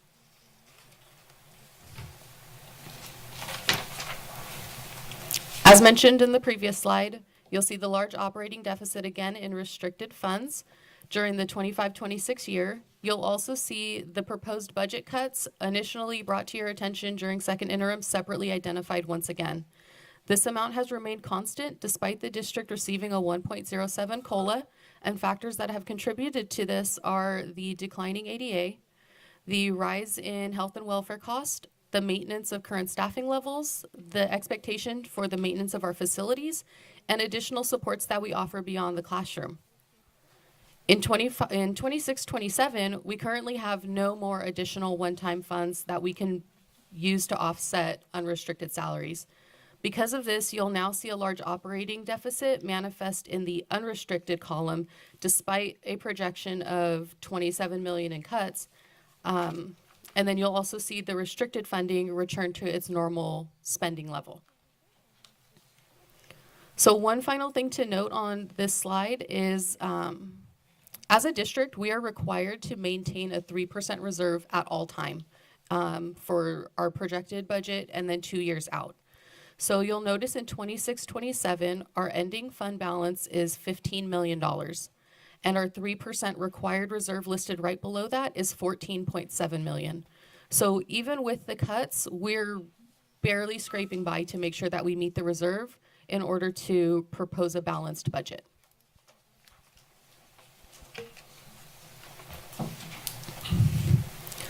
So in all of our slides, and then the one we have coming up, we have referenced the use of one-time funds for various reasons. On this slide, we have a brief overview of some of the items the district has invested in. So we've used our one-time money to support staffing, such as the reading specialist, the purchase of supplemental school site instructional materials, implementation of the esports lab, purchasing software such as iReady, travel, which has included a lot of school site PD, special services trainings, as well as trainings for other service areas. We've also invested heavily in our capital purchases. This looks like the resiliency network and wide area network upgrades that we did. And we've also invested largely in one-to-one student devices, and this money was used to help fund that.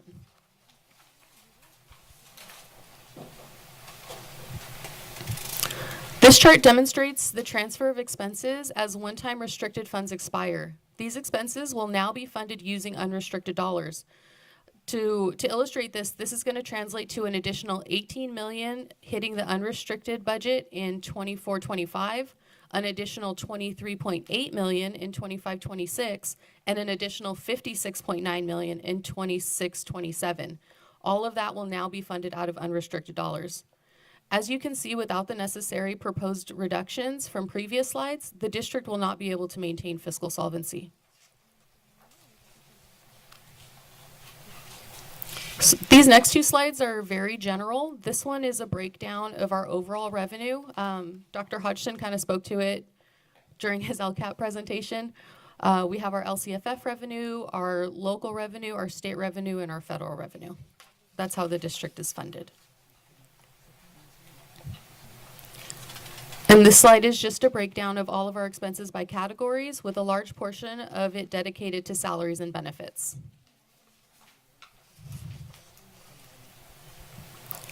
Our final slide shows the comparison of salaries to our overall budget. In unrestricted budget, our salary and benefits are 85% of our overall budget, which is fairly common in school districts.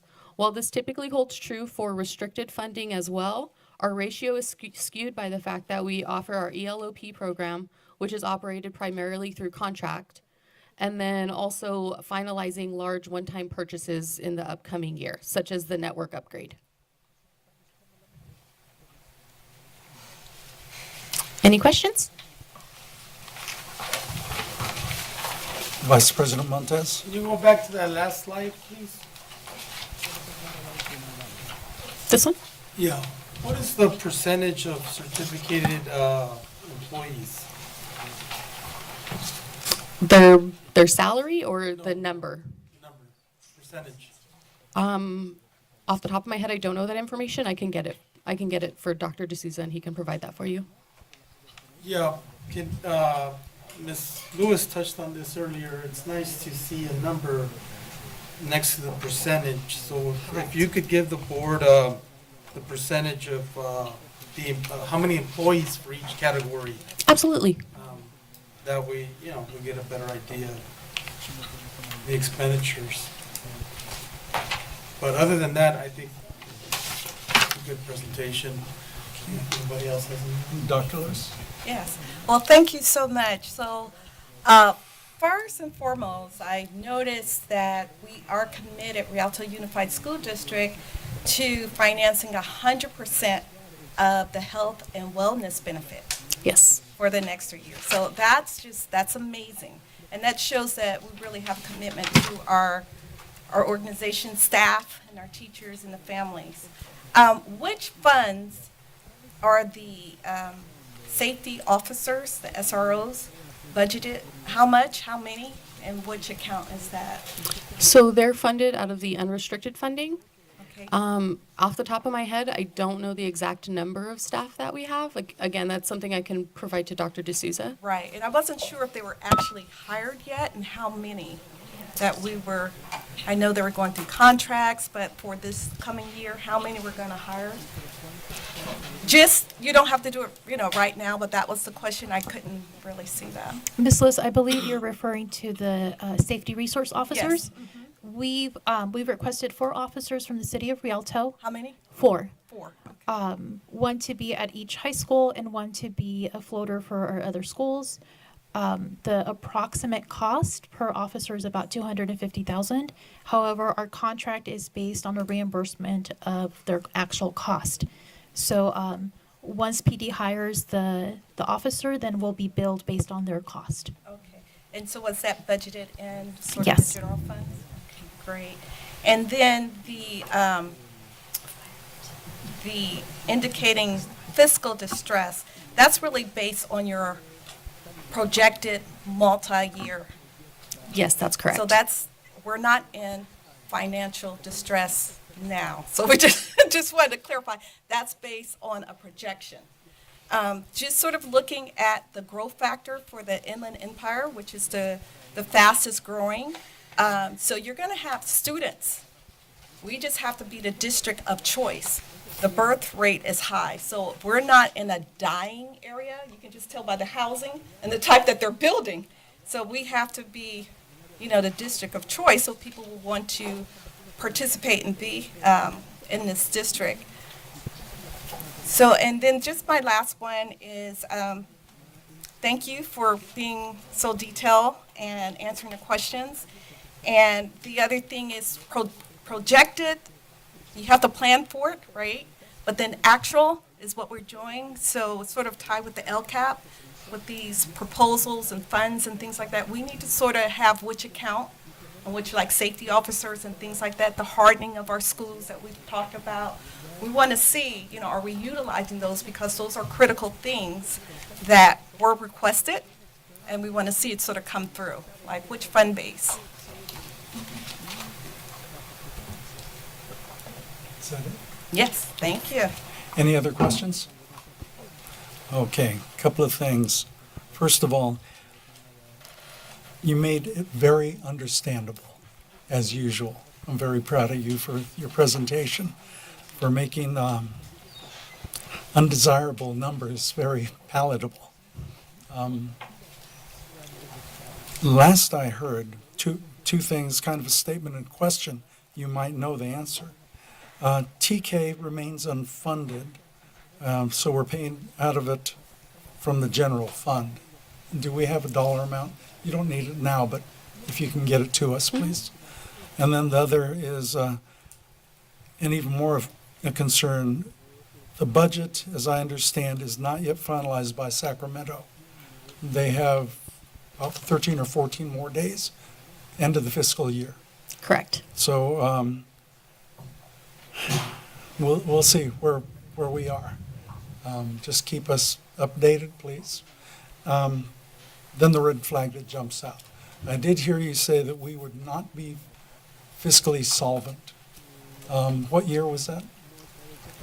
So if we don't implement some type of reductions, then in 2026, 27, that will be the year that we struggle to maintain solvency. Okay, so year 25, 26, 26, 27, year 2 and year 3 out Yes. Are always up in the air anyway. So we may be there or we may not be. So, of course, the district has to remain solvent. It's the board's duty to keep the district solvent. With you two in charge of the numbers, interpreting and giving them out very in fine fashion to the public. I know we'll be fine. Thank you very much. Thank you. Okay.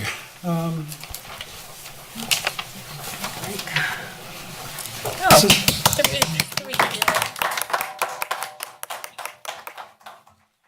okay, that's the end of presentations. We are now at comments. Public comments not on the agenda at this time. Any person wishing to speak on any item not on the agenda will be granted 3 minutes. Dr. D'Souza? We have several. So Mona Ruiz.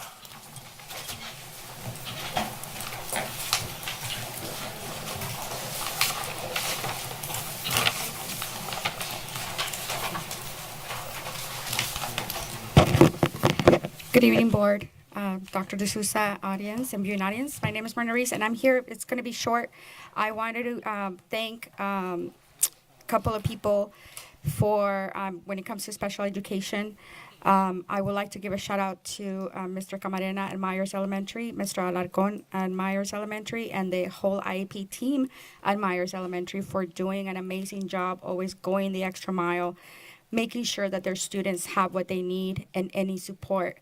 I had one experience with a student who I advocate for transitioning to middle school. They made sure that the team from the future middle school came to the IEP, and we talked and discussed the needs and all that. So I really appreciate that that was done, and I wanted to thank them publicly. I also wanted to take time to talk about the Divergent Games. It was hot, but it was amazing. A lot of those kids had a wonderful time. So I also want to thank all the team, Dr. Scott and her department, and all the teachers that were there supporting the staff. It was great. There was a little hiccups, but that's obviously expected, that we can improve for the next years. But again, thank you to that team for their wonderful time. Ms. Lewis, Ms. Dominguez, Mr. Montes, Mr. Martinez, everybody that was there. Thank you guys for showing up and supporting our kids.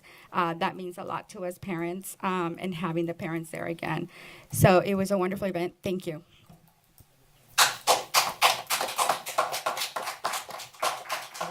Quick comment on the Divergent Games. Please look at different dates on the calendar. Discussed it with a couple of people on the field, and May or October, before it got hot or after it got hot.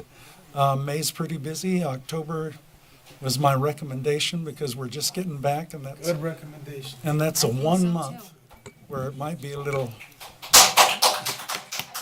Okay, Dr. D'Souza. Celia Sarabia.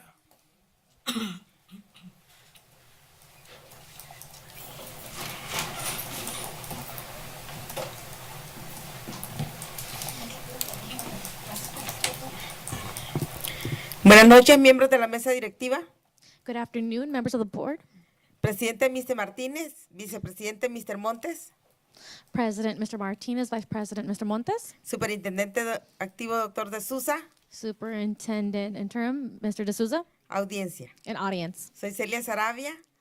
My name is Celia Sarabia. Represento Amigos Unidos, grupo de apoyo para padres de niños de educación especial. I represent Amigos Unidos, Amigos Unidos, grupo de apoyo. support group for special ed students. Esta noche queremos felicitar a todos los que se graduaron. Tonight, we want to congratulate everyone who graduated. Sigan adelante con sus estudios. Continue along with your studies and academics. Les deseamos mucho éxito. We wish you many successes. Felicitar a la doctora Sonia Scott, Congratulate Dr. Scott, nuestra directora de educación especial, our special ed director, por la celebración de los Juegos Divergentes for the celebration of the Divergent Games, y a todos los que apoyaron, and for everyone who was there to support. a los maestros de educación especial, directores, Our special ed teachers, our principals, a los empleados, our employees, a todos los participantes, all of the participants who were there. a nuestro superintendente Dr. D'Souza por siempre estarnos apoyando en educación especial, Our superintendent interim, Dr. D'Souza, for always supporting our special ed program. a nuestros miembros de la mesa directiva, Our board members, al presidente Mr. Martínez, al vicepresidente Mr. Montes, a la doctora Luis, a Miss Domínguez, for everyone mentioned. Todos los padres estábamos tan felices de ver la participación de nuestros niños especiales All of the parents were very happy to see the participation of our students in the Divergent Games y el apoyo de nuestro distrito. and the support of our district. Nos dio mucha alegría ver la integración It made us very happy to see the integration de Mr. Montes y de la doctora Luis of Mr. Montes and Dr. Lewis participando en las competencias con nuestros niños. participating along in the competitions with our children. Gracias por su apoyo. Thank you for your support. Nomás que Angelita dijo, oh, me hicieron trampa, por eso me ganaron. But Ms. Angelita did say that they cheated and that's why they won. A los servicios de nutrición, gracias por todo el apoyo que dan a nuestros estudiantes y a la comunidad. To nutrition services, thank you for all the support that they give to our students and the community. A Fasa, a María, a Sara, Cristina, Juan, Mike, Mónica. Everyone mentioned. No estuvieron en los Juegos Divergentes, pero estaban en el parque en otro evento apoyando a nuestra comunidad. They were not at the Divergent Games, but they were at a different park helping and providing services for our community. Mantengan seguros a nuestros niños. Keep our children safe. Y nosotros también por las temperaturas que están muy altas. And we will also do the same since temperatures are going and reaching high numbers. Tomemos mucha agua para que estemos hidratados. Let's make sure we drink lots of water and stay hydrated. El sábado 22 será nuestra graduación en USC Saturday, the 22nd, is going to be our graduation for USC del programa de literatura y alfabetización. for our literacy program. Gracias a la doctora Ria Gibb, Thank you to Dr. Rhea Gibbs, a nuestra mesa directiva, a nuestro superintendente, our board, our superintendent, por darnos la oportunidad de educarnos para ayudar a nuestros hijos. for giving us the opportunity to get some education to help our students. Y yo le invito a los padres para que aprovechen I invite other parents to take advantage of this opportunity. esta oportunidad que nos da el distrito para educarnos. Regístrense. Aprovechen, este es un gran recurso, es una gran herramienta que el distrito nos da. This is a great opportunity, a great resource that the district is giving us, so please take advantage of it. Cuídense mucho y nos vemos en la próxima junta. Take care and we'll see each No, other at y our next esperamos meeting. su apoyo, es el día 22, junio 22. Y gracias, presidente Martínez, que mencionó las fechas, porque sí, la temperatura estaba un poquito alta, pero los niños disfrutamos. Todos los niños disfrutamos. Y les agradecemos de verdad infinitamente todo el apoyo. Todos los papás estaban felices. Todos los comentarios fueron tan positivos, tan bonitos de ver que ustedes nos apoyaran. So thank you so much for remembering the dates. Please remember Saturday the 22nd. Please show up. We would love to see you there. And thank you for mentioning how hot it's getting out there, because everybody was super excited to have you guys out there, even though it was hot. And we'll see each other soon. Gracias. Thank you. Claudia Cuevas. First is on the agenda. This is not on the agenda. She filled the wrong form? Okay. Michael Montano.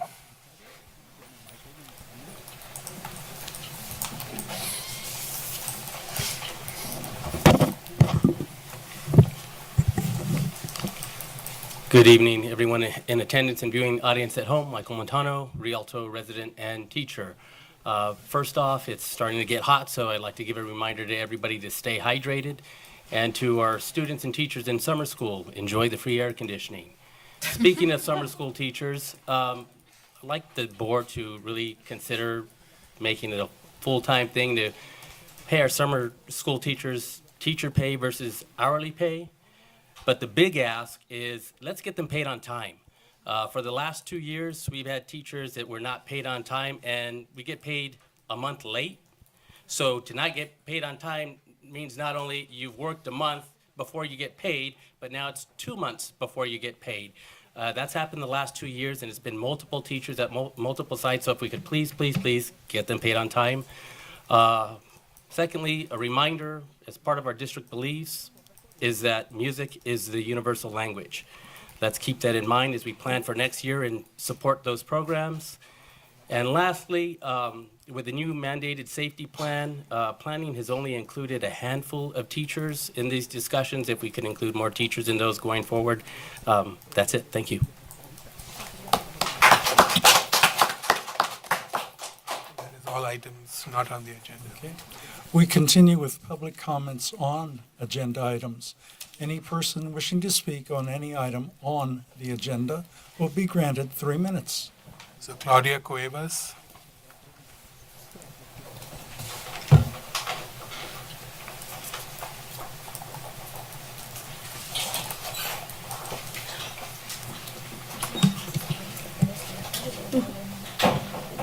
Hola, muy buenas noches. Mi nombre es Claudia Cuevas.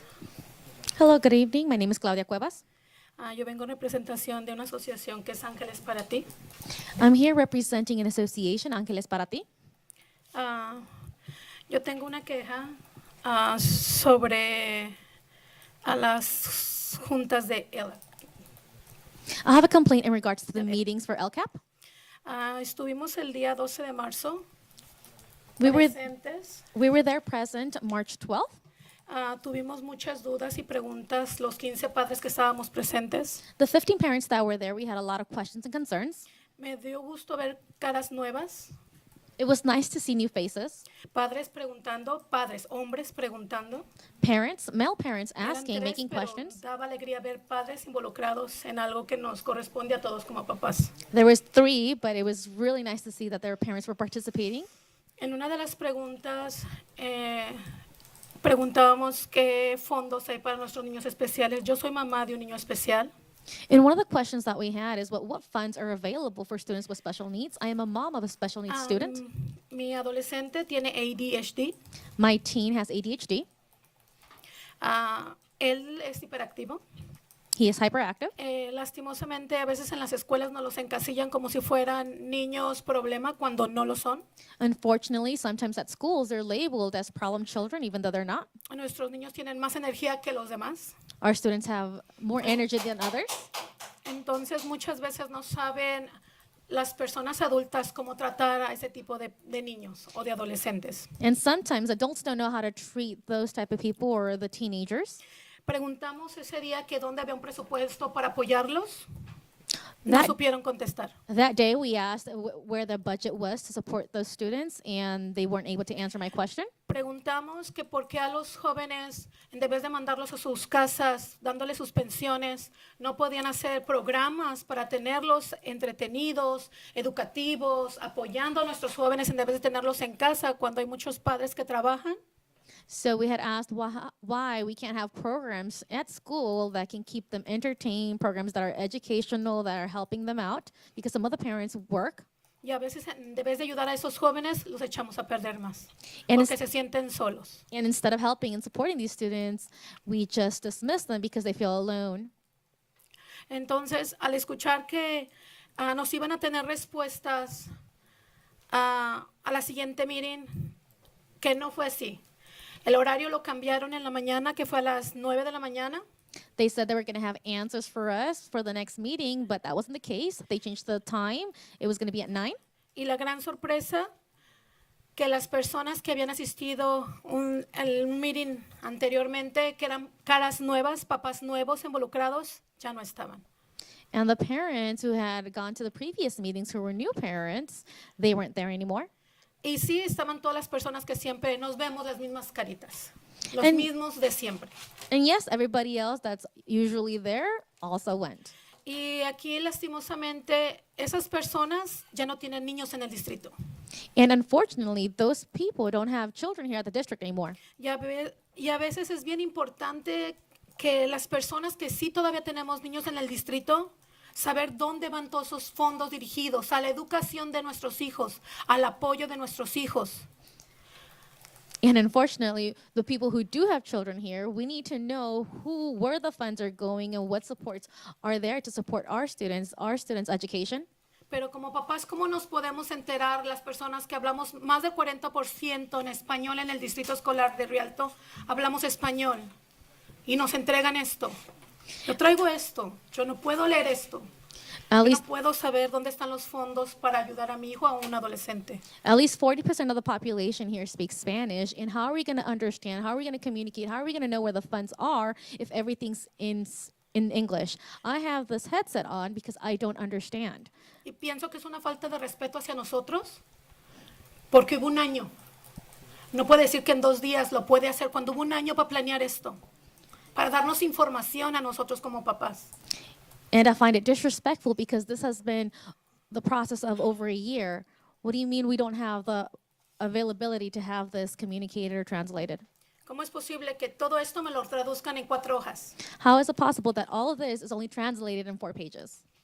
Entonces, yo quisiera que en este momento no se aprobara que se pasara este proyecto, sino que nos dieran la oportunidad a todos los padres y que involucraran más a los padres, porque éramos 15 padres nuevos y daba mucho gusto ver caritas diferentes, personas, papás involucrados preguntando, porque los papás que estábamos ahí preguntábamos. So what I would like is for this not to be approved, for this to be translated and give parents the opportunity to participate, because there was 15 parents, 15 new parents that would wanted to participate and they were there asking questions. Y los papás que éramos muchos en la última meeting, nada más nos pusieron unos póster en las paredes, nos dieron 45 minutos que chequeáramos y nos dieron las gracias.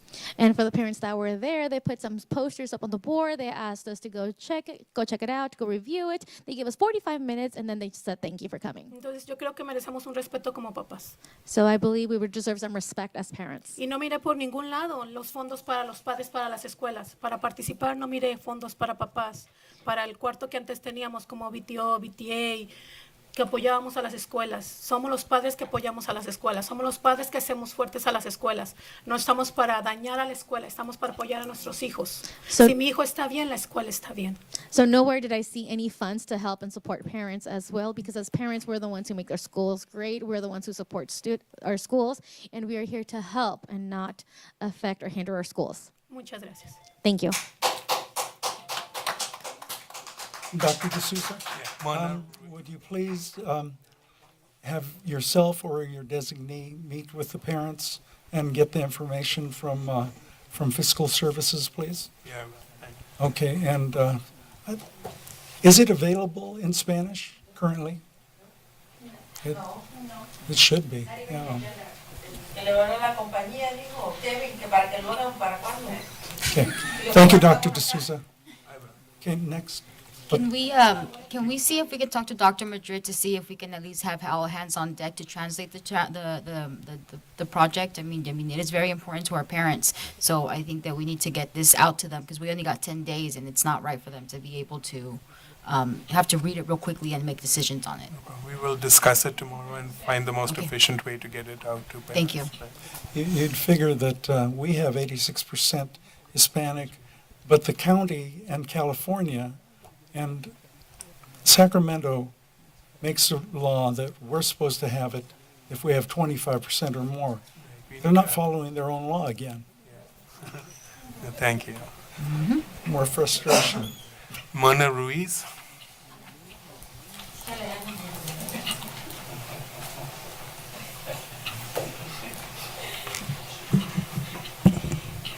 Hi, everybody, again. So I do want to also touch on LCAP. I know Kevin did a great presentation. However, the concerns are there. I'm going to be kind of fast, so make sure that I have enough time to address everything that I want to. So when he brought up the slide to identify the needs, those are very crucial. I'm not going to list them again because you guys have them, but we have to pay attention to those needs because they are there for a reason. And even though those were identified with the very few people that participated in the meetings and the survey that was sent out, I have a concern with the survey because, again, it was not giving you options. It's either you answer yes or no. There was no other option to say, maybe I don't have a kid in the district, but I am a community member. It wasn't giving you that option. So we have to make sure that we have different options to be able to answer those and fully participate. I wanted to touch base on goal 1, the college and career readiness. Again, where do we have our kids that receive special services? We have kids that have IEPs or are in general education. If you guys can ask this from our special department. You can ask for IEPs. They have set and goals, right? And they have college and career services. I guarantee you that 99.9% of those goals are always going to be the name of the student. Student will look up 3 colleges find out what the needs are. What do you need to enroll in this college? How is that college and career readiness? So I ask you to look into that, please, because that is not a college and career readiness for all, okay? So that's false information. Goal 2, for teachers.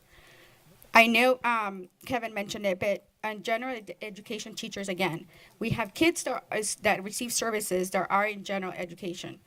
Teachers need that support. We need to make sure that we give those teachers the support that they need. It is very crucial because those teachers might not know a disability that the student has. So therefore, we can't blame the teacher not to be able to help our students if they don't know themselves. So we have to make sure that there's accountability for those teachers that do not get the help that they need. So especially when I know teachers have asked for this support and they're not given that support. So we need to emphasize that as well.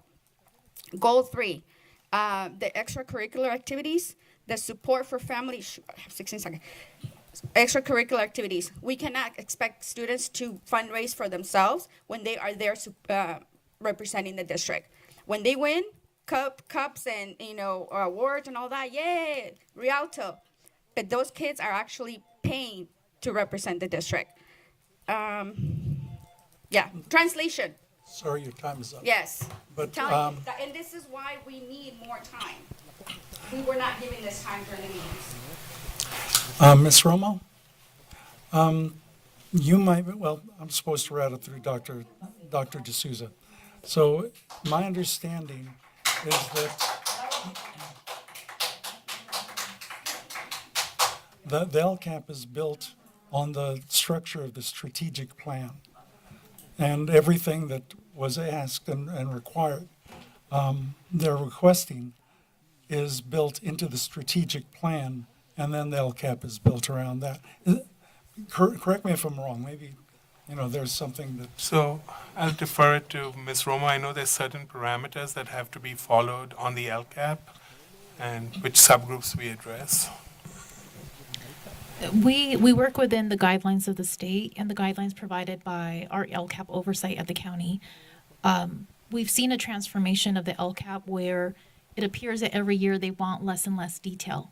And so what that really does for our community is it really limits a thorough understanding of what services are tied to that action item. So for example, Ms. Reese alluded to the extracurricular activities. We provide a robust budget to each of our high schools and middle schools for extracurricular activities. So it would be important for us to know those specific questions so that we can understand what is the request. Perhaps there's a miscommunication. Maybe the implementation is the problem at our school sites. And so it's definitely very important for us to meet with them and hear from them. What is their perception or what is happening that there's that disconnect between what funding is available and how it's being implemented. And I think that's the missing link more than the document itself. Okay, thank you. And I know Ms. Chan and I have looked at CTE classes on equity and who's enrolled in there, and if there are enough special needs kids to bring also tutors to work in those classes. And, we have tried. And sometimes things get held up when we don't have enough tutors, et cetera, in the district, but we will look into that again. Okay, thank you. Somehow, if you could brainstorm with the innovation team how to get the questions from the parents, whether it's at the high school or at this level, it's something that is a step in the right direction. We will. Thank you. Thank you. Continue, please. So Michael Montano next.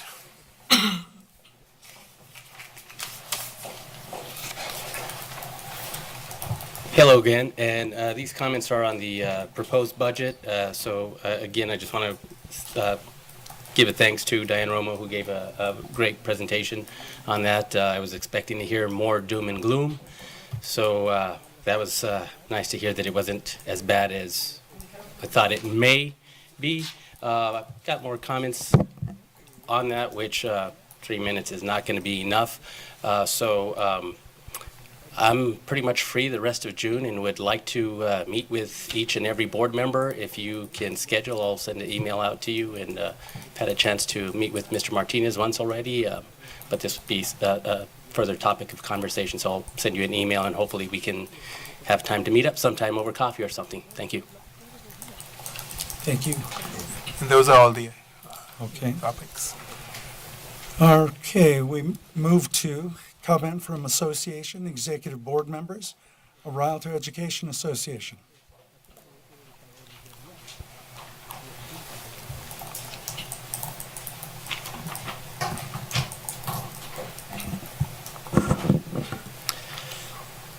Esteemed members of the Board of Education, Acting Superintendent Dr. D'Souza, Board President Martinez, I have written remarks tonight, but I'm going to completely diverge from them.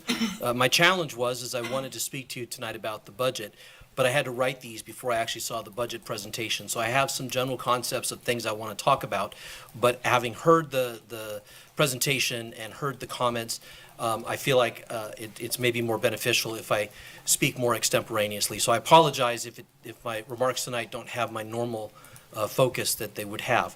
There are lots of ways of doing budgets, and I will start by saying that my membership is often skeptical of the budgets we see from the district. And the reason for that is that they're often wildly wrong. And I can give multiple examples of situations where that has occurred. In fact, the 2022 and 2023 budget, the original budget that was written, predicted that we would have $426 million in revenue.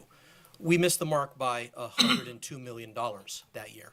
Things happened. More money came in. Great, right? So we actually ended up with, when we did our actuals for that year, at the end of the year, $528.9 million, $102 million more. We also missed the mark on spending that year. We projected $430 million in spending. We actually spent $449 million. But the key number from that year that stands out to me was that we ended the year with $79 million in excess. And that is based on our audited actuals that are on your website. And that's almost $80 million that we had last July 1st, right? That was the end of the 2022-2023 budget cycle. And we had $80 million. And for me, we were in the heated moment of a bargaining process. And during that process, we heard a lot of comments coming from the board. And the stuff that really offended my members were comments about, we may have to do layoffs, or we can't pay for your benefits. It's nice tonight to hear you say that benefits are covered, and we think that's a great thing. We love that, right? They should be covered. But the fact that you had $80 million in excess, and you were saying, we can't give you this stuff, and we were asking for a double-digit raise. Now, we got a 9% raise. We're happy with that. I'm not here to go back and relitigate that. We're happy with the 9% we got, but we wanted double digits. We felt we deserved it because, and we made this case last year, that we're behind. That our first-year teacher on the first step, first column, was ranked 17th in our area by comparable pay. And after the 9%, we've now gone up to 13th. Yay, we went up 4 spots. That's great. But it's still not enough, right? For the good work that we do here, the high-quality people we have here, we should be paying more. So this gets me back to why we do budgets. Budgets are about priorities, and there's lots of ways of doing budgets. I was a school board member myself. I was a city councilman. I've seen budgets done lots of different ways. We have parents here tonight asking about things like services for our bilingual students. But you'll notice we don't have just a line item for that. We don't have a line item for special ed to say how much money goes to that. We don't have a line item for our DLI program. There's a whole bunch of ways you could break out your budget for specific things that people have an interest in to see how much money actually goes to those things. And it's just another way, and I know it's a lot more work to ask our business services to create a budget like that, but it's something that becomes more meaningful to the people that are engaged around those issues. And so I just want you to think about that. I have to sit here tonight after watching the LCAP presentation, the budget presentation, and try to discern what your interests are in the budget. Where do you want to see the money go, right? And through your questions that you ask, your comments, I can discern some of that. But I would much prefer a presentation that includes you guys giving direction and feedback to people in this district to say, hey, we'd like to see more money going here, or we think more money should go there. That's how we did it when I was on the city council and when I was on the school board, and I feel like our process is a little bit obscured. So I'd like to see more engagement that way. We can do better than we've done, and I want to give you sort of an ironic thing here that happened. As you know, last year we didn't get our double-digit raise. We came close, we got to 9%. The irony is that our teachers actually delivered for the district, and based on the preliminary test data I've seen, we have a whole bunch of schools this year that are going to show double-digit gains on the CAS test scores. And I point that out to you to say that we're worth it, right? We're worth it. And my members are very aware of what other districts are getting paid, and we expect you guys to do better. And that's my main point tonight. Thank you very much.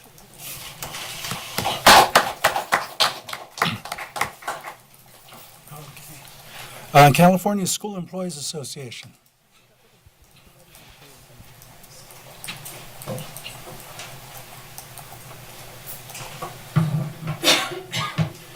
Good evening, Rialto Unified Family. My name is Chris Cordosco, and I'm the chapter president for CCA Chapter 203.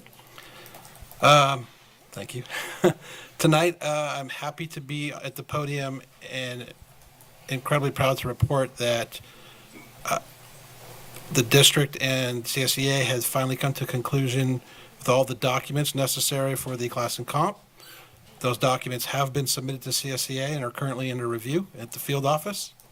We do have a scheduled vote for next Monday. We're having our informational meeting for members to attend on Saturday. We're going to be going over 120 different job descriptions. So it will be an all-day meeting. So looking forward to hearing what members' concerns and comments are. That was one of the big topics at the last school board meeting that I brought up to you. So we achieved our goals, and the district did a good job in meeting the deadline. I want to report that. Also today, I was very honored to attend the county superintendent's classified school employee awards ceremony. 2 of our Rialto employees did achieve that award. So I want to give congratulations to Ricky Alvarado and Barbara McGee. I'm sorry, McDonald.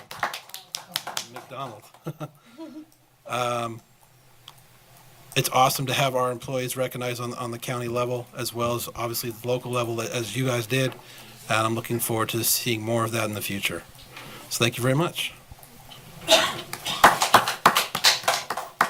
Communication Workers of America.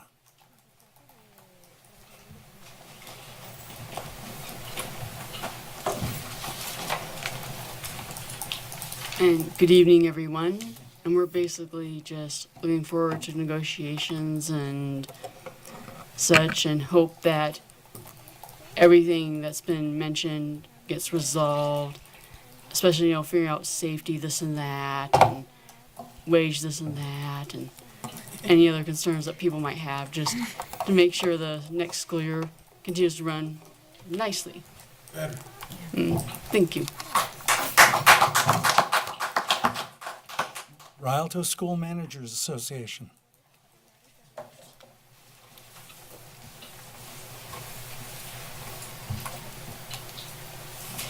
Okay, if they show up, we'll come back to them.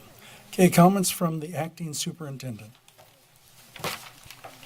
Thank you, President Martinez. First, I want to congratulate our family, students, and the entire staff on a successful 2023-2024 school year. I commend our students and staff for an excellent year filled with joy, fun, and of course, learning. You did it. Also, a big congratulations to the juniors and seniors who earned the Teach Rialto CT scholarships tonight, to observe their happy faces as they collected $2,000 apiece, and they well earned it. We know it. Thank you to Mr. Joseph Williams, Community Agent of Strategic Partnership, and Ms. Juanita Chan, and of course our Kaiser Permanente partners, and for supporting our students as they thrive in their chosen careers. I'm also delighted to share with you the incredible success of our recent graduation ceremonies. On Sunday, June 2nd, 2024, we celebrated the class of 2024 at the Toyota Arena in the city of Ontario. It was really a day filled with joy and pride as we honored the achievements of more than 1,900 graduates from Carter High School, Eisenhower High School, Myla High School, Rialto Adult School, Rialto High School, Zupanic Virtual Academy, and I already said Myla High School, and staff all commemorating the significant milestone.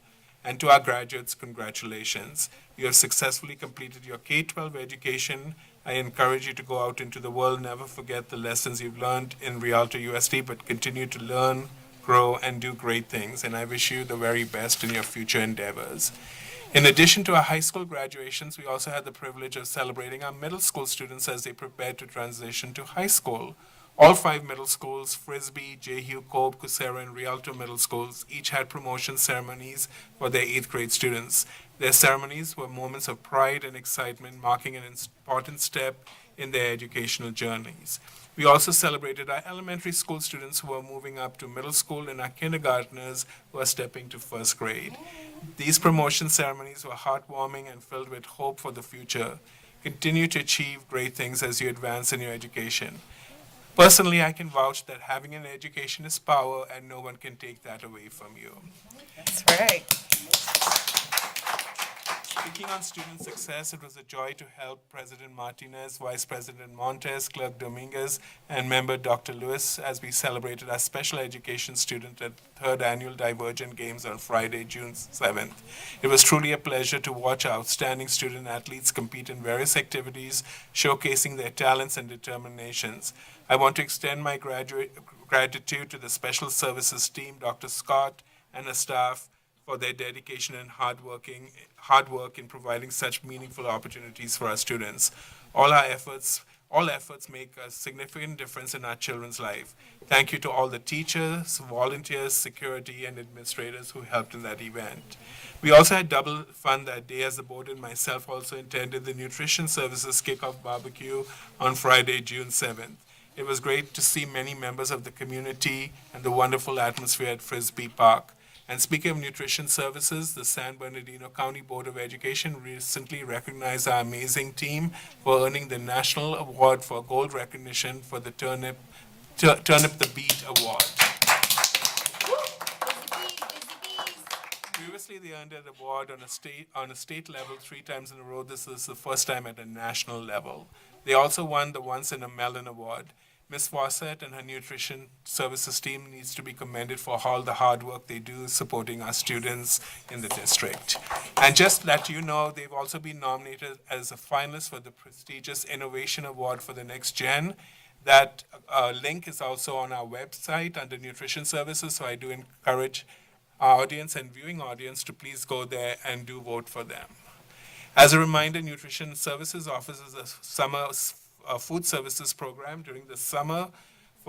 Meals are free for all children 1 to 18 years of age, and they are served Monday through Friday from 11:30 to 12:45 in selected locations, and that's also located on the website of the district. I'm also pleased to share an exciting update about our district's ongoing efforts to embrace and integrate advanced technologies.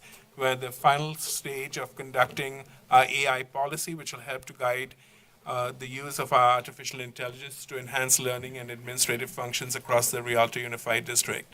This morning, our AI Strategy and Policy Committee concluded a series of 4 productive meetings. I want to extend my heartfelt gratitude to Julie Foss. Julie Foss, I'm writing on all these sheets of paper here. Senior Partnership Consultant with Advanced Learning Partnerships who oversaw these sessions. Her expertise and guidance were invaluable, and we were incredibly grateful that she was made available free of cost to our district. I also want to acknowledge our dedicated RUSD staff members who provided outstanding leadership throughout this process. Ricardo Carlos, our multimedia marketing innovator, with the assistance of Paulina Villalobos. Our agent of academic technology played crucial roles in steering these discussions and ensuring that our policy is both forward-thinking and practical. When I went over to thank Ms. Foss earlier today, I did see familiar faces such as our REA rep, Mr. Tobin Brinker, and many members of our information technology and education technology, and our teachers. It was really nice to see the collaboration. Also, a shout out to 2 of our classified employees that were recognized by the county board tonight, Ricky Alvarado and Barbara McDonald. Also, we often don't know what our former students are doing, so a big shout out to alumni Shannon Peace, class of 1998, who was a DSAC member and attended USC's Film schools. Shannon was named officially an Emmy winner after 3 Emmy nominations and 2 Writer Guild nominations. Shannon is also the daughter of longtime employee Mrs. Diane Williams, who retired from Myers Elementary School. Finally, I also want to thank all the dads and father figures across our district. Happy Father's Day on Sunday. You play a crucial role in the growth and education of our children, and we want to thank you for all the support you give them. Thank you.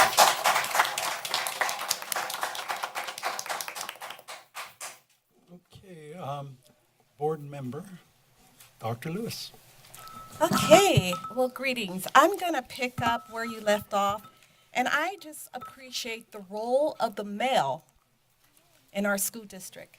Not only are you working in your position, you are a father figure, you are a nurturer, you are the standard for so many of our students.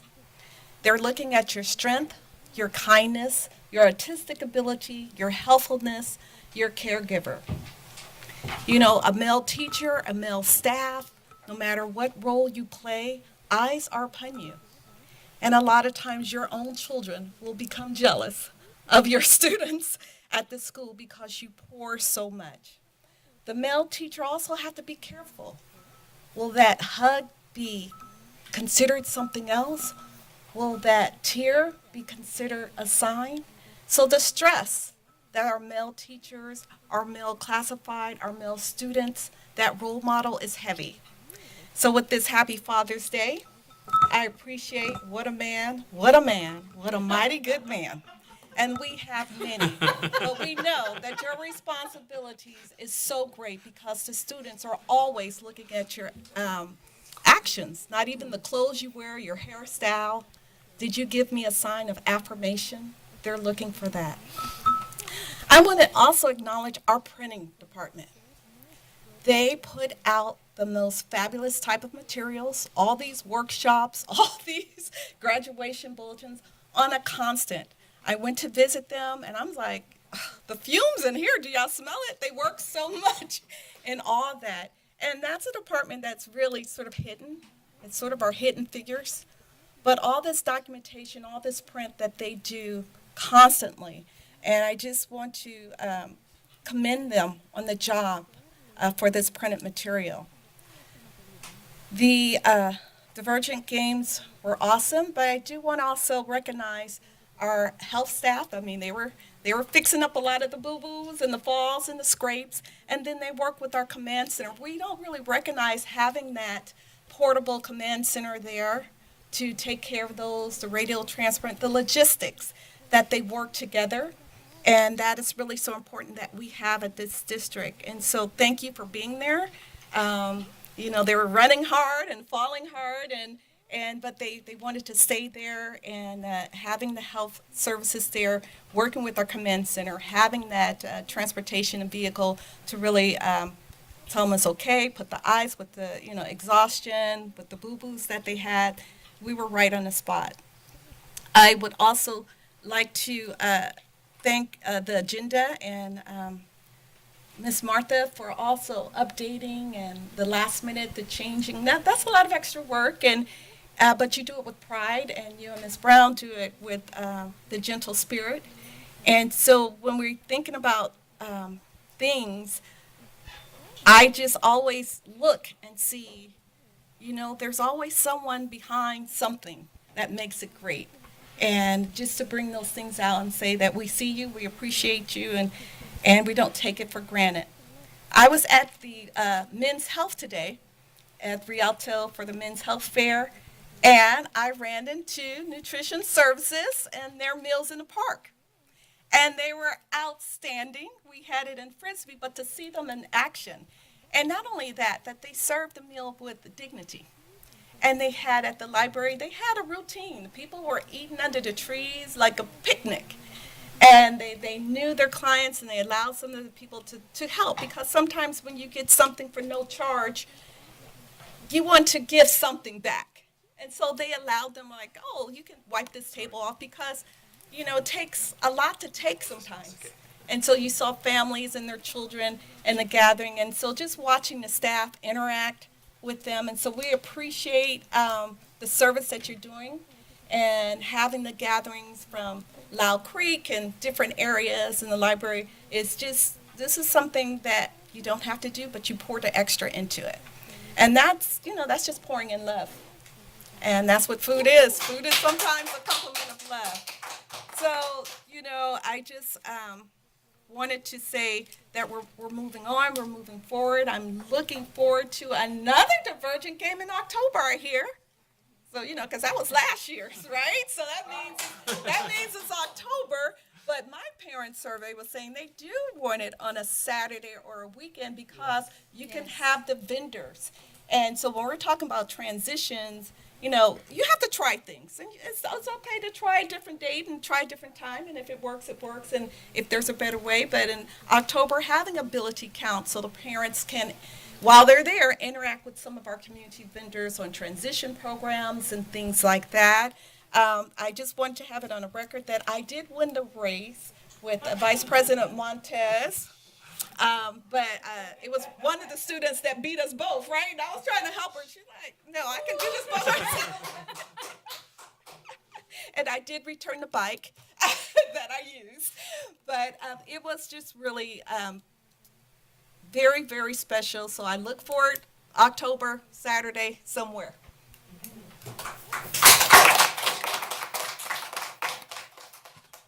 Next we go to Ms. Evelyn Dominguez. Well, good evening, everybody. It's summer, all right. It's getting hot. But first of all and foremost, thank you for Kaiser Permanente for being able to give those scholarships out to our students.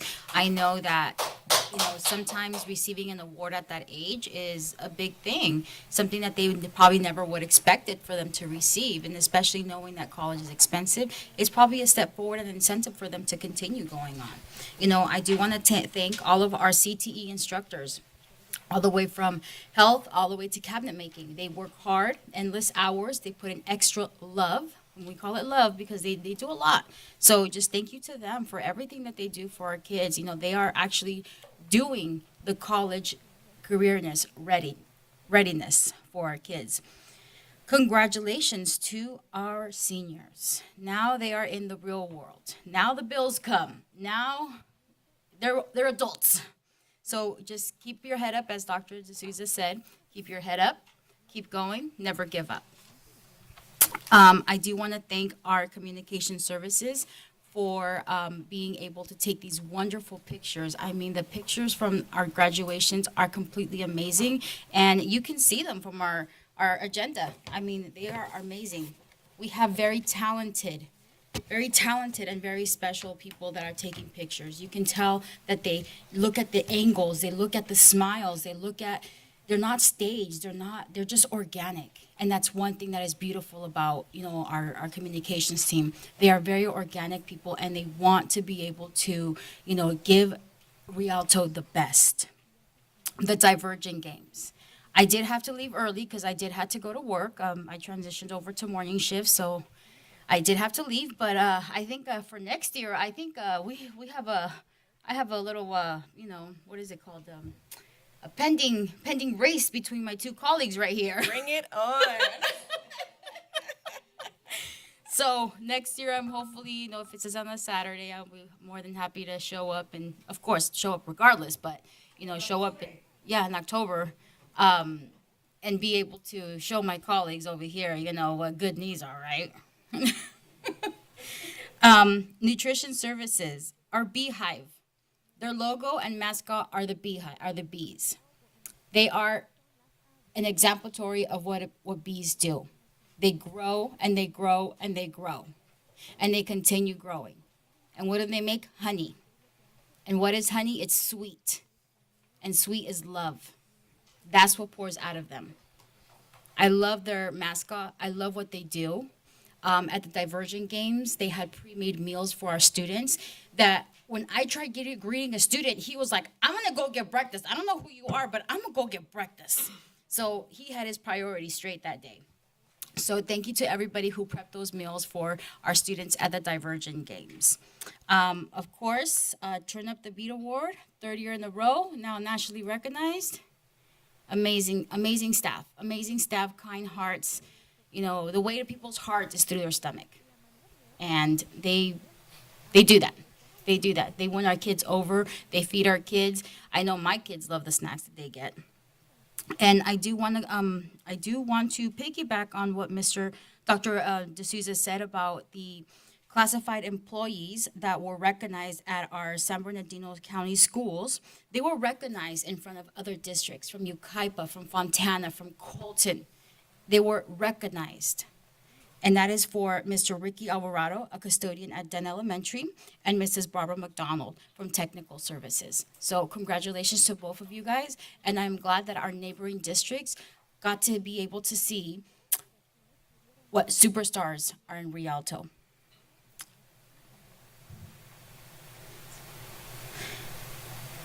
And I think that is all I have for tonight. But besides that, please drink plenty of water, stay hydrated. Happy Father's Day to all of the fathers, the male figures, even the moms that have stepped in to be a father at times. It's not easy to be a parent. And, I want to do a special shout out to my husband, love of my life. Drives me crazy, gets on my nerves, but I still love him. He's a great father, great example to our kids, strict at times, but lenient as well, and knows how to give that balance to the boys. So thank you to all of our fathers, our male teachers, our uncles that have stepped into that role, our neighbors or other family members that have stepped into that role and be mentors to our kids. So thank you, and have a good weekend, and happy Father's Day. Oh, don't forget to vote for Nutrition Services. The link is on the website. Tell your friends, tell everybody, because I've already shared it like over 100 times.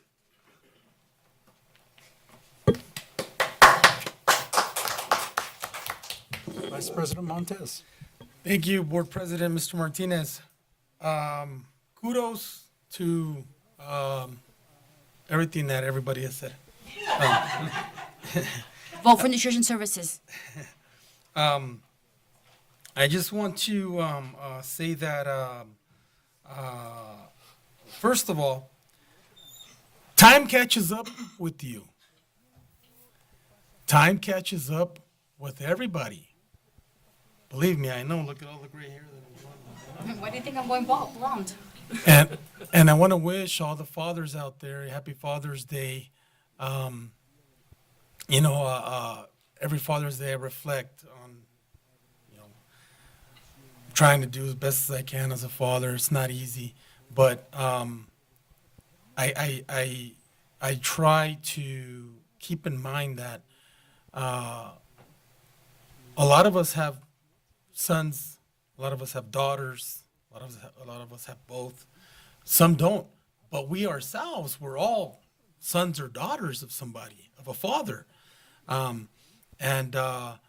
it's a good time for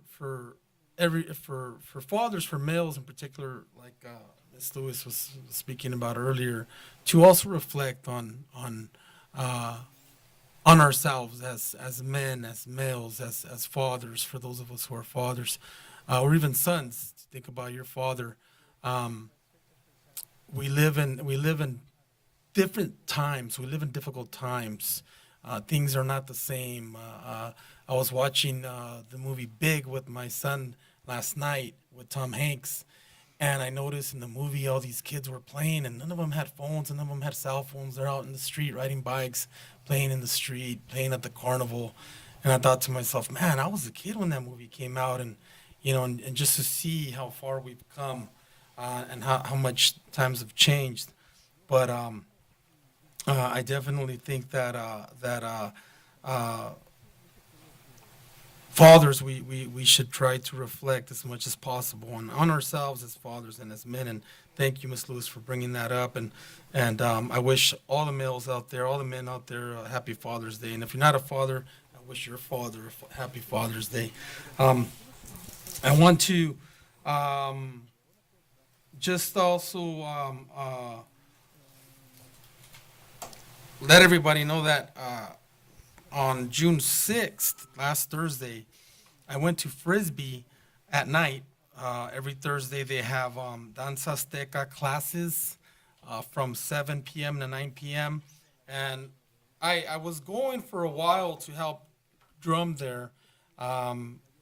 for those who don't know, I drum and also dance traditional danza azteca for over 20 years, and I got blisters from drumming because I was so into the music, I was so into the rhythm, I was so into the dancing that my hands got blistered up because I didn't want to let go of the sticks and I wanted to keep drumming. And to see 50, 60, 70 people, families, mothers, fathers, children participating in that song and dance and drumming and music, it's just a real beautiful experience. So I thank the district for making that possible because it's been a few years now. And we, as a matter of fact, we seen the danza instructor, Mrs. Luz Ochoa, at the, she had a group, she had a few dancers help her do a presentation at the summer barbecue kickoff at Frisbee Park. And it was nice to see them there, wearing their regalia and all of the traditional music instruments that they use, the drum, the ayayotes, the ayakashli. Ayakashli is the gourd that we all took a picture with, that Miss Lewis took a picture with the gourd and with the dancers. And it was just really nice to have gone after months of not going because I've been busy, but to see that they don't need me anymore. They have like 15 drummers now, and besides, even if they need me, I just can't go on. I can't make the time all the time, but it's nice that it's there for the community. It's there for our children, our parents. Friday, June 7th, Divergent Games, 3rd annual. This was the first year I was able to attend. I because of scheduling, because of family commitments and travel, I was almost going to miss it this year again, but we moved a family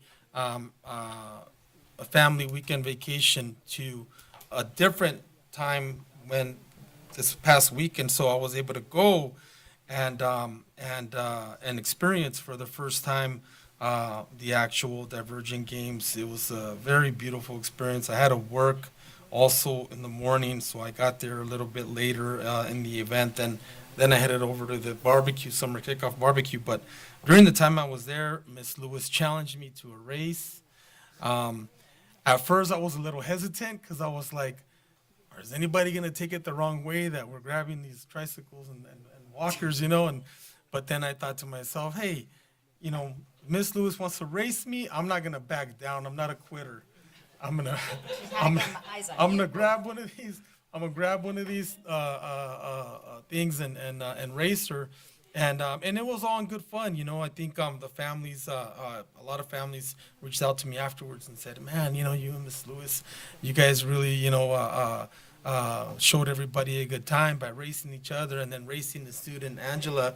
It was funny because when me and Miss Lewis were racing Angelica Cortez, shout out to the Cortez family, Marbella and her husband and the children.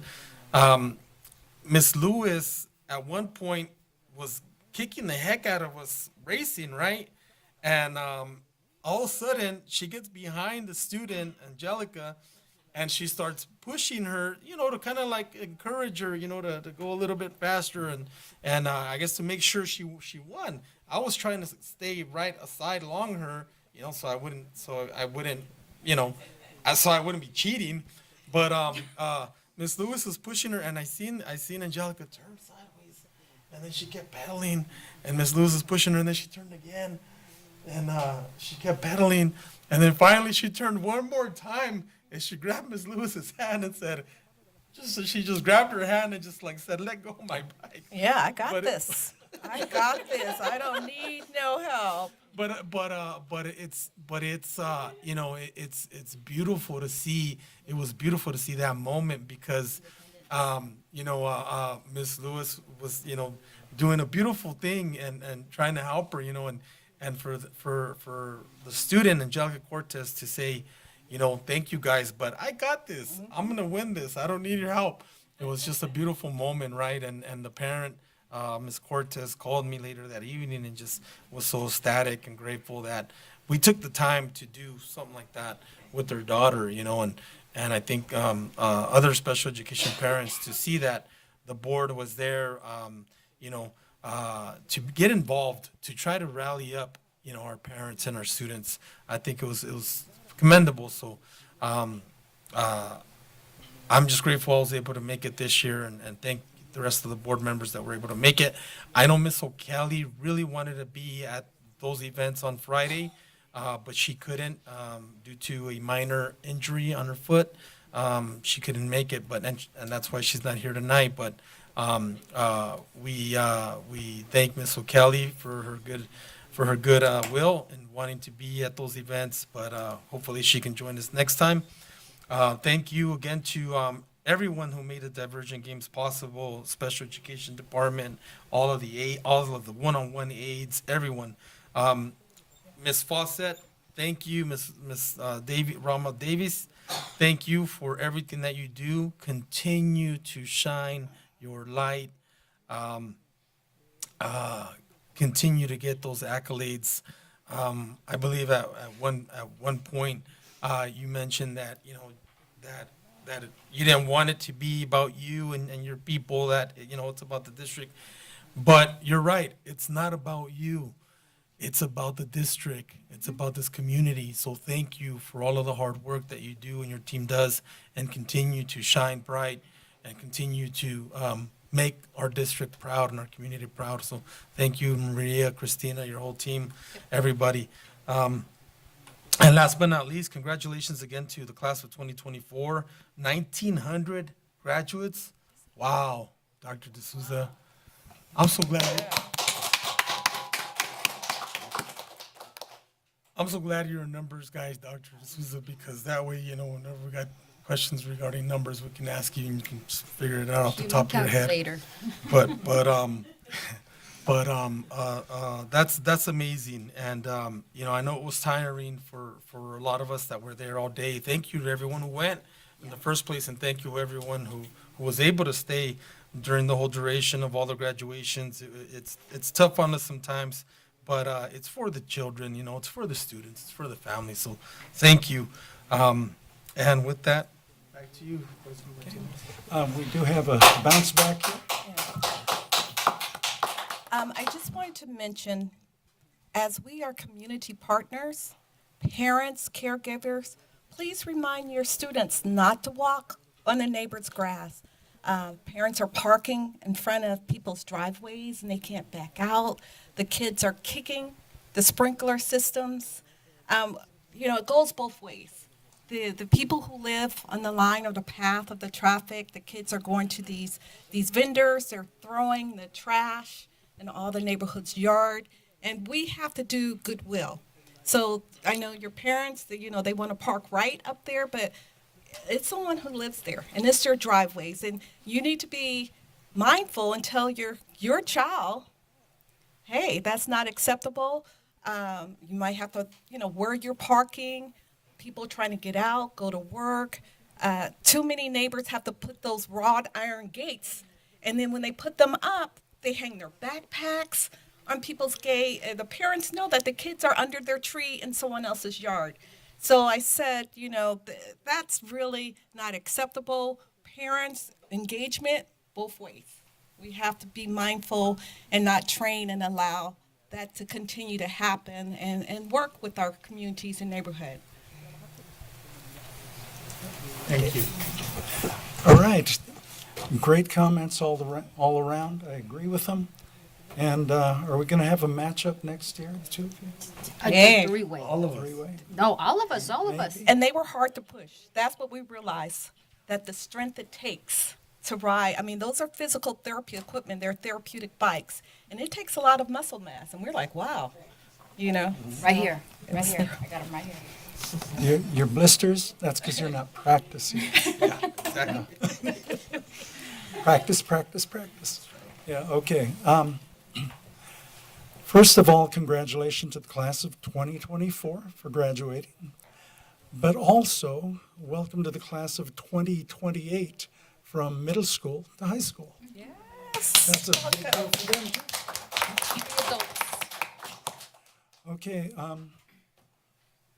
at the Divergent Games, I was able to talk to Dr. Scott, and I asked her, what do we have training-wise? Because the parents are concerned about certain things, as they voiced, and that's all part of her training. I've talked to Dr. D'Souza about it. He's put it on a calendar somewhere, or he will when it's available there.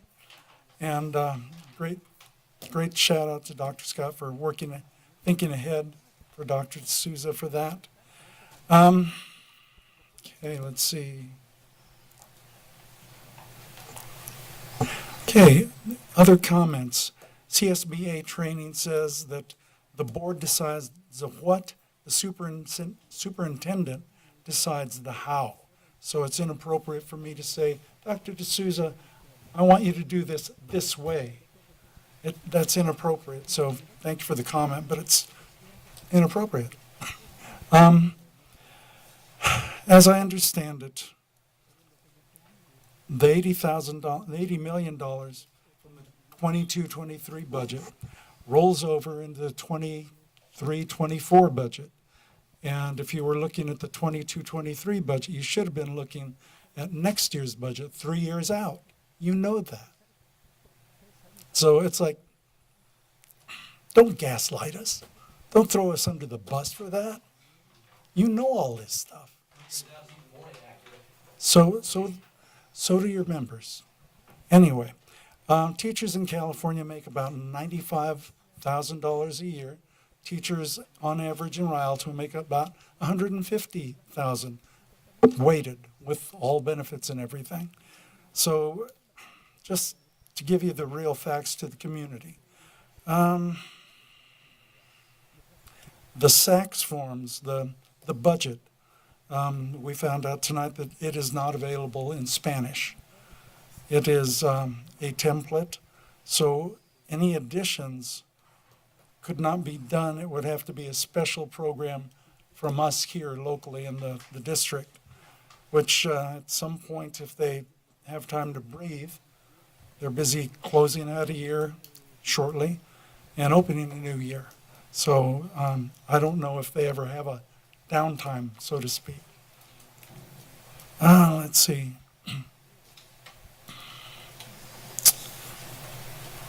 I've been following STEM, as you know. Excuse me.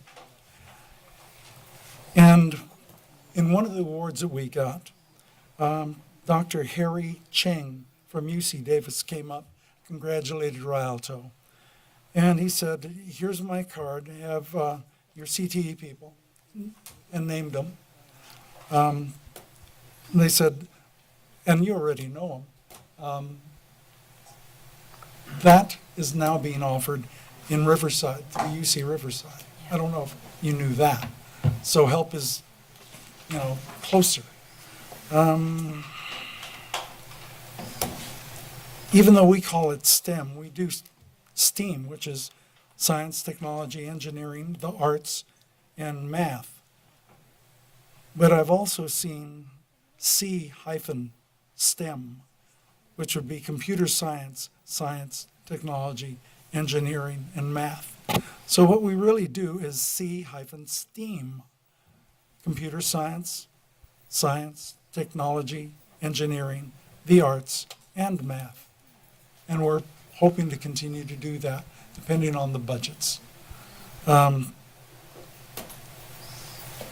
real thing right now is 2 years out, as you heard. I'm not concerned yet, so you guys will know. Once the legislature votes one way or another to pass it as it is or amend it and pass it, 2 years out, I will worry where they will fix it. As we mentioned, it's an election year. Sacramento is going to fix this year, which they have. But 2 years out, they have not. And that $80 million that was mentioned gets rolled into year one this year, then year two and year three, it's gone. Let's see, 2 years ago, I heard we were paying Kaiser, and I'm glad to see some back, and I thank them for that, because reaching out to the community and our kids is monumental for Rialto. It opened some real avenues that needed to be opened, so thank you all the way around. And this is neither here nor there, but we are a client of Kaiser's to the tune of, 2 years ago, $30 million. And we budget 8% every year. So it's like when we cover 100% for the family, it's like, okay, well, if we didn't, the employee would have to cover 8%. Trying to hold off on that. But it's a conversation we may have to look at next year. I don't like it. Neither will you, but we have to look at all options. It's because we do the right thing for our students, our staff, and our community in that order. Speaking for myself. Together we'll get there. Keep up the good work. Thank you for everything. And appreciate all of you. So, Mr. Okay. Martinez, can I have your permission to make 2 quick comments? Absolutely. So if you look at the bulletin boards up there tonight, we actually see our certificated and classified all-stars, and I think that was done by personnel. So thank you for doing that. And Number you see 42. Barbara McDonald and everyone up there on the bulletin boards. I also know Dr. Lewis talked about print shop doing a great job, but I want to say, like, all the graduation programs, etc., that was the joint work of education services and communication services who produced those quality programs. Print shop works last minute to get all those things done. And also, you guys were talking about sending things to parents for the surveys. I know communication services will work to put those things on Parent Square to get those things out really quickly to parents. So I just wanted to add that. Thank you. Thank you, guys. Thank you.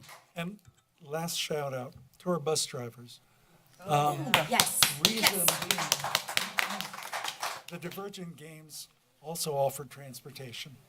So if you're having trouble parking, you want to get up close, the buses were right there at the curb. So next year, we're going to do the same thing, God willing, and let's move on here. Yeah, Jackie Robinson and Kobe. We see the shout out, the jersey numbers.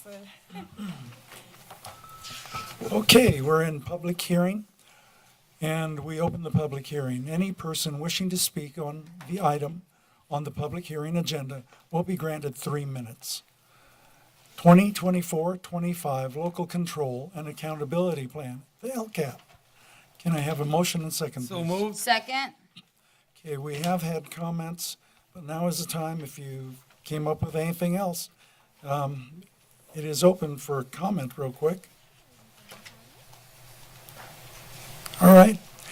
Education Code, Section 56062, B as in Baker 1, requires that a governing board of a school district shall hold at least one public hearing to solicit the recommendations and comments of members of the public regarding the specific actions and expenditures proposed to be included in the local control and accountability plan, or annual update to the local control and accountability.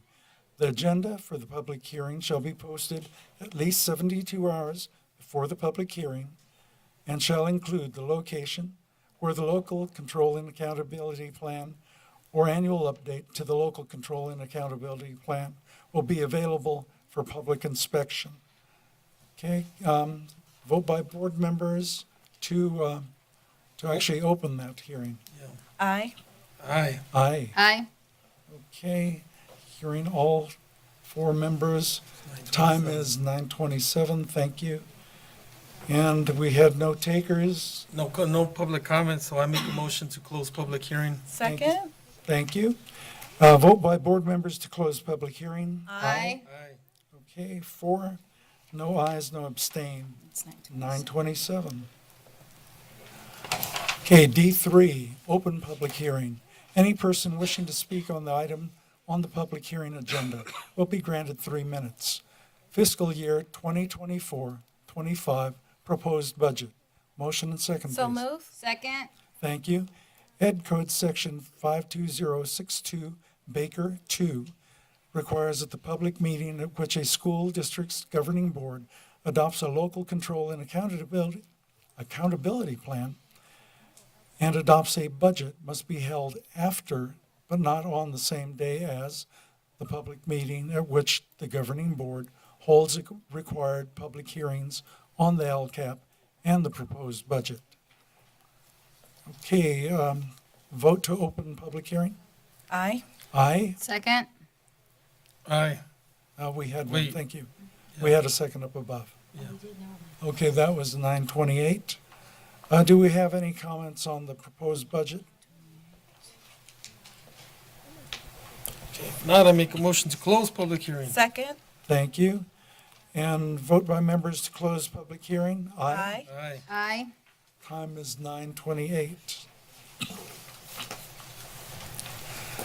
Consent calendar items. All items on the consent calendar will be acted upon in one motion unless pulled by Board of Education members or the superintendent for individual action. Motion and a second, So or move. do we have Second. any? Yes, I Thank have one pull. Thank you. It's, Okay, I heard a motion and a second. What do you have to pull? I have questions on E 3.5. Okay, question. Okay, do you have any others, or does anyone have any others? Okay, we'll handle E 3. E 3.5? Oh, okay. And that's a lobby guard? Yes. Okay, we'll take that separately. I make a motion that we approve all items on the consent calendar except for E 3.5 for separate action. Second. Thank you. I believe we had all that, but I'm double checking. Yes, we had a motion and a second already. So, everyone's satisfied, nothing else to pull. So this is a roll call. Dr. Lewis? Aye. Clerk Dominguez? Aye. Montez? Aye. Myself, aye. Okay, moving to F. F1, Proposition 28. E 3.5. E 3.5. Oh, I'm sorry, thank you. When we One pull. separated. Yes. Okay, E 3.5, can I have a motion and a second? So moved. Second. And questions or comments, you have the floor. Yes. Mr. Noberto, will you be answering questions? I will. Okay. With this lobby guard, I think it's a wonderful idea. I do want to move forward with the item. However, I do have concerns in regards to it not functioning. I have gone to multiple school sites throughout my, my board member experience, and some schools are still writing in parents. They're still using the sign-in sheet, or they're saying, "Oh, don't use that; it's not working." So I mean, it's a lot of money that we're using, 15,000. Well, it's still a lot of money. However, I want to make sure that staff is trained. I want to make sure that these things are functioning well, because as we were talking tonight and making sure that our money is going to where it belongs and not being wasted, I want to make sure that we're paying for something that is working. And if it's not working, then we need to look for another solution. Understood, Ed. That is actually part of my auditing that I will be conducting to make sure that they're functioning correctly, and to your point, the training that would be in place as well. Okay, do you, when will you be completing that audit? Sometime after July. Okay, do you mind if I have a copy of that, please, so I can see which schools are functioning well with this, I that could are give functioning? I could give the information to our acting superintendent, yes. Perfect, thank you. Yes, go ahead. I just want to thank the agenda for putting the funds. I noticed the Title I, Title II, where the funding's coming out. Good, that was great. I have a follow-up question on E 3.5. It just dawned on me after I sign in, I put my tag on, I don't have to sign out. Very Let's true. say we have a disaster. I'm technically on campus. They'll be looking for me. That is correct. That's currently the system, and I will be looking at that as well. There has to be an entry and exit. Yeah. I'll be like the cartoon character coming up and, who are you looking for? Yeah, okay. All right, we are moving to F.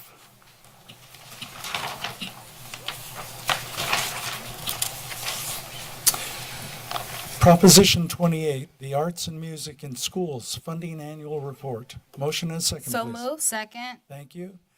To approve the annual report to the board for Proposition 28, the Arts and Music in Schools Funding. Discussion? Questions, comments? Seeing none, how do you vote, Dr. Lewis? Aye. Ms. Dominguez? Aye. Mr. Montez? Aye. Myself, aye. F2, award bid number 23-24-021 for playground equipment and artificial turf installation, Phase 2, to R.E. Schultz Construction, Inc. Motion and second, So please. move. Second. Thank you. Award bid number 23-24-21 for playground equipment and artificial turf installation, Phase 2, to R.E. Schultz Construction, Inc., for a total cost of $1,489,960, which includes a $200,000 allowance for unseen conditions and to be paid from the general fund. No questions or comments? I have a question. Go. This is artificial turf for the playgrounds. For the playgrounds that are gonna get upgraded or replaced. It includes the actual play structure and the artificial turf that we're installing underneath the structure. When are they gonna install the playgrounds that we've already purchased? They have been installed. We have Dollahan done, Preston, Trap. They're slowly working through them, and so the first phase is almost complete. These were approved by DSA in the springtime, and so that's why we're bringing forward the bid so that we can continue with this installation. And the rest of them will be up the rest of them will be up as, once they get to them, it's taken. Correct. Okay. Correct. I have a question. Please go ahead. What's the longevity life for this artificial grass, since they are, technically a wear and tear product? I don't have that specific information, but I can definitely get it to you. Okay, perfect. Thank you. Seeing no other hands. Okay, how do you vote, Dr. Lewis? Aye.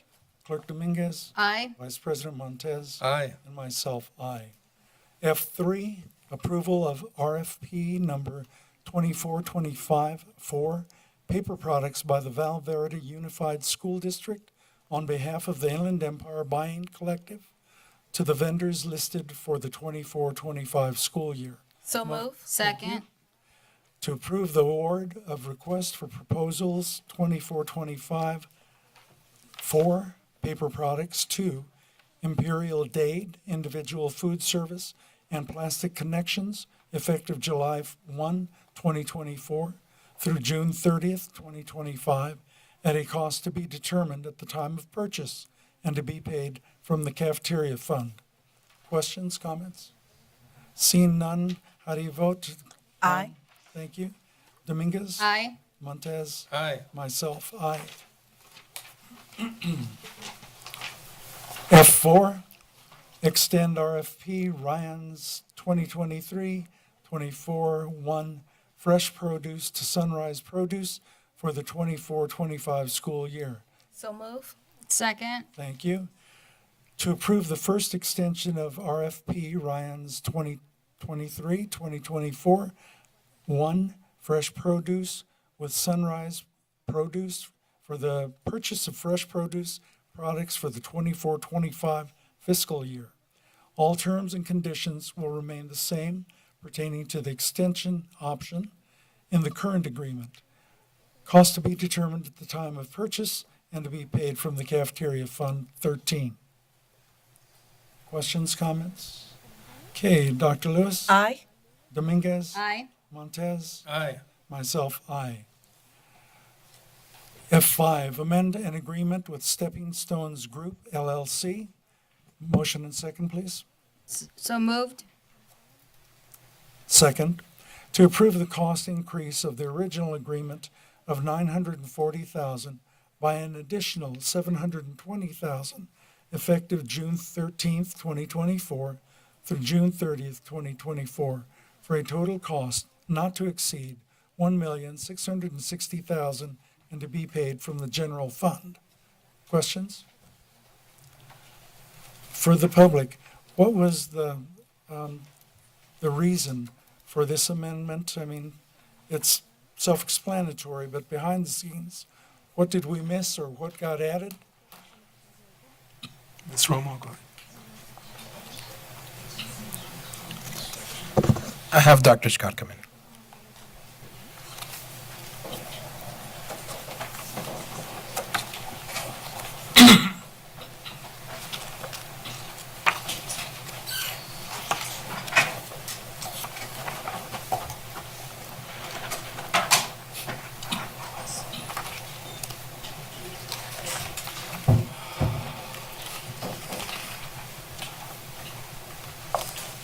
Good evening, Board President Martinez, board members, Dr. D'Souza. I'm Dr. Scott. I'm the acting lead agent for Special Services. And you had a question about stepping stones? F5, the agreement with Stepping Stones, yes. And so stepping stones, we utilize them to provide additional aid support for students that have behaviors. They may need a one-to-one aid. This past year, we did have an increase of requests for one-to-one aids. And so sometimes the students do need the support. Sometimes we may need an environmental aid to be in the classroom to assist the teachers and to address some behaviors. Do we have for the public, do you have the cost, the current cost? Last time I looked, it was like $34,000 unloaded for an aid, a one-to-one. Any idea what that might be? Per aid? Per aid now. It can range, it depends on the student's needs. It depends on what type of aid it might be, if it's an instructional aid or if it's a health needs or behavioral. For 1 year, if we have an aid, the cost might be anywhere from $65,000 to $110,000 per aid. So it all depends on the needs of the students and what the purpose of the aid is for. Okay, that explains why it comes from the general fund. Yes. All right, thank you for doing the best for our students. Oh, thank you. Thank you. Thank you. And Thank you. for the public also, the last number I had was $17,502 is what we get per student. Oh, what? That's it. Say it again. $17,502. When this is 65,000 to 100 and some. Public needs to know. Okay, questions, discussion? Okay, Dr. Lewis? Aye. Dominguez? Aye. Montez? Aye. Myself, aye. Approve a renewal agreement with PF Services. To approve a renewal agreement with PF Services, motion and second, please. So move. Second. Thank you. To approve a renewal agreement with PF Services to complete yearly inspections, maintenance, or repairs as needed for the fueling station, effective July 1st, 2024 through June 30th, 2025, at a cost not to exceed $50,000 and to be paid from the general fund. Question, discussion? Seeing none, Dr. Lewis? Aye. Dominguez? Montez? Aye. Myself, aye. F7, approve a renewal agreement with NVB as in Bravo Equipment. Motion and second. So move. Second. Thank you. Approve a renewal agreement with NVB Equipment to complete yearly inspections, services, or repairs as needed to automotive fire suppression systems effective July 1st, 2024 through June 30th, 2025, at a cost not to exceed $50,000 and to be paid from the general fund. Questions, comments? Dr. Lewis? Aye. Dominguez? Aye. Montez? Aye. And myself, aye. F8, approve a renewal agreement with Curriculum Associates, LLC. Motion second. So move. Second. Thank you. Provide the iReady personalized instruction module for all elementary and middle school students, effective July 1st, 2024 through June 30th, 2025, at a cost not to exceed $340,613.20, and to be paid from the General Fund, Title I. Questions, comments? Dr. Lewis? Aye. Dominguez? Aye. Montez? Aye. Myself, aye. F9, approve a renewal agreement with California Association of Bilingual Education Professional Development Services, CABI PDS. Motion and second, So please. move. Second. Thank you. Provide 18 days of professional development in the area of dual language immersion, supplemental language acquisition strategies, and the ELA/ELD framework. Training will include specific strategies for adapting instruction to engage ELLs in virtual learning, effective July 1st, 2024 through June 30th, 2025, at a cost not to exceed $72,000, and to be paid from the General Fund, LCFF, and Title III. Questions, comments? Dr. Lewis? Aye. Dominguez? Aye. Montez? Aye. Myself, aye. F10, approve a renewal agreement with Dynamic Education Services, Inc. Motion and second, please. So move. Second. Thank you.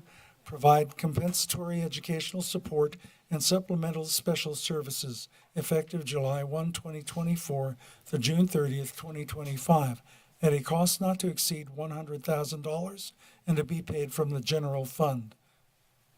Seeing no questions, Dr. Lewis? Aye. Dominguez? Aye. Montez? Aye. Myself, aye.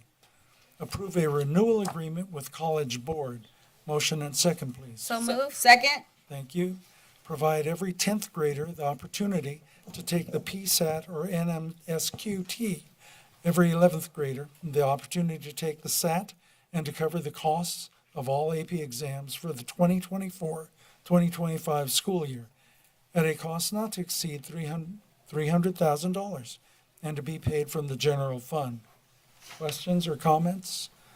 Dr. Lewis? Is this where, Dr. D'Souza, is this where the other Edgar Montez is at? Yeah, he used to be in the college board before. Oh, yeah. People calling me, are you on the college board? I'm like, no, that's the wrong Edgar. Dr. D'Souza called me one time. I said, Dr. D'Souza, this is Edgar Montez from the school board. You're lucky. But for the record, I think I'm a little more popular, better looking than this guy. So. Have better knees too. You're lucky. You can blame it on the other guy. Yeah, Yeah, who's exactly. the other Edgar? What's the chance of getting two Edgar Montezes? Yeah, I know. That's why I was. Okay. That's why my mom said, always use your middle initial. Yes, Evelyn P. Okay. Dr. Lewis, how do you vote? Aye.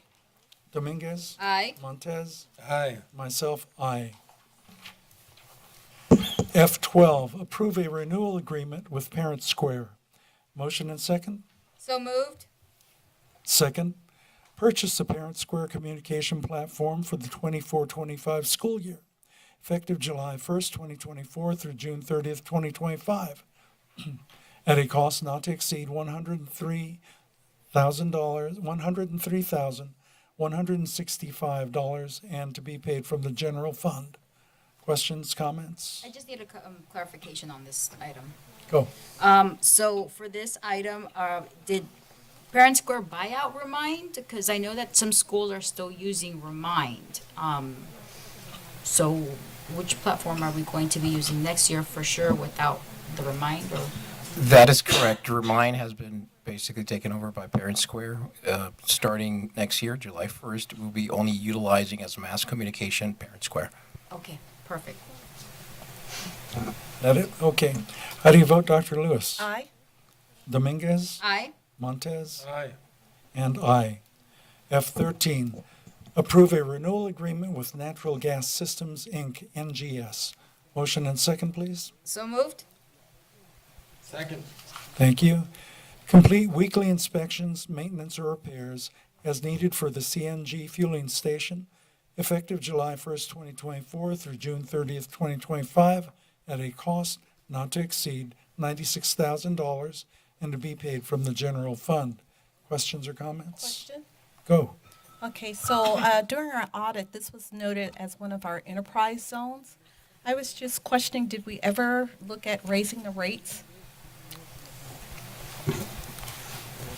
I have Dora Parham that can answer that question.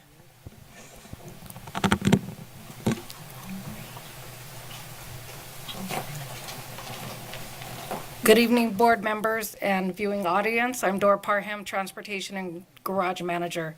As far as the rates, we look at our local CNG stations and we try to stay competitive. Right now, we're at $3.25 per gallon of CNG fuel. So did we raise the rates? We actually lowered it over a year ago when gas went high. We had to recover some of our expenses. So we just recently, I believe about 2 months ago, lowered it to $3.25 to stay competitive with our local competitors, which is San Bernardino City and Clean Energy. And it was previously at what rate? It was at $5.25. So it went from $5.25 Yes. to $3.25? Yes. And we also compete with the Southern California Gas Company, which is it's probably about $2.79 a gallon and sometimes $2.25 because they're paying, they buy it wholesale. We don't buy wholesale. Is there a reason for that? It's just it's a local gas company, so we pay the same rates as everyone else. Thank you for sharing. You're welcome. I know where our station is, but where is their fueling station? Their CNG? Southern California Gas Company. It's on Valley off of Citrus Avenue in Fontana. Across the street from the donut shop. Yes, and the and the market, the meat market.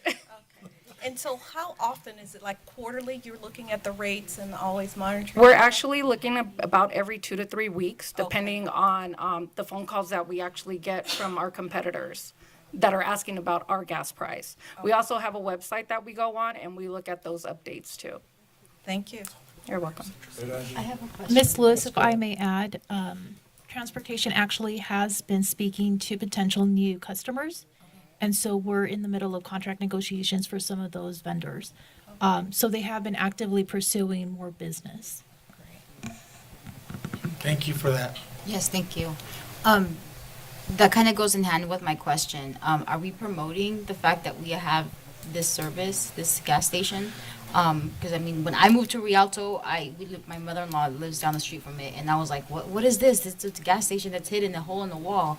So I'm not sure if we're promoting it enough to where people know that it's there, or other companies or local businesses know that it's there. Our local businesses do know that it's there. We also have periodic fueling from San Bernardino County, but they also have their own fuel station, and then local school districts also fuel there. We also have our private contractors out in San Bernardino, their school bus company. They also fuel there from time to time. Okay. Are we doing any promotion to get more business, or?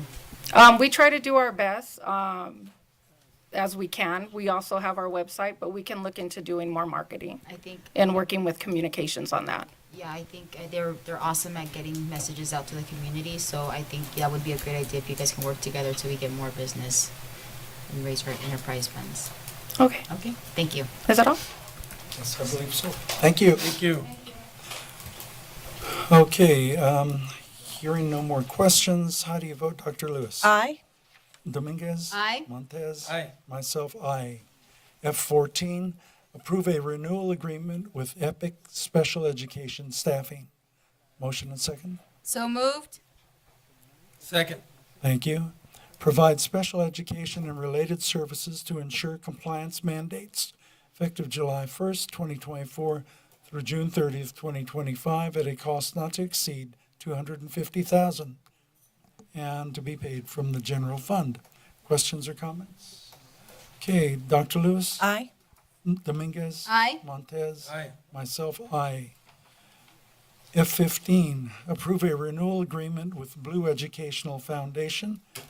Motion and second, please. So move. Second. Thank you. Approve 30 students participating in Soul Sisters, Soul Brothers of San Diego State University, effective July 1st, 2024 through June 30th, 2025, at a cost not to exceed $95,000 and to be paid from the general fund, SBHIP, Perkins, and CTEIG. Two of those I don't know. Okay. Questions or comments? What is the SBHIP fund? I think that's foster youth. I'm sorry? For foster youth. Okay. And CTEIG, as it sounds? CTIG is CTE funds. As it sounds. The SBHIP is a county grant that we received to establish intervention programs. And so they do mentorship and they bring different types of services to both women and men in our high schools. Thank you. Okay, no more questions, comments. Dr. Lewis, how do you vote? Aye. Dominguez? Aye. Montez? Aye. Aye, myself. Approve a renewal agreement with Burlington English Rialto Adult School. So move. Second. Thank you. Provide an online program designed for Rialto Adult School English language learners to improve their language skills, effective August 10th, 2024 through July 8th, 2025, at a cost not to exceed $67,200 and to be paid from the California Adult Education Program and Workforce Innovation and Opportunity Act funds. Questions, comments? Comment. Go. I would like to highlight this program from the Rialto Adult School.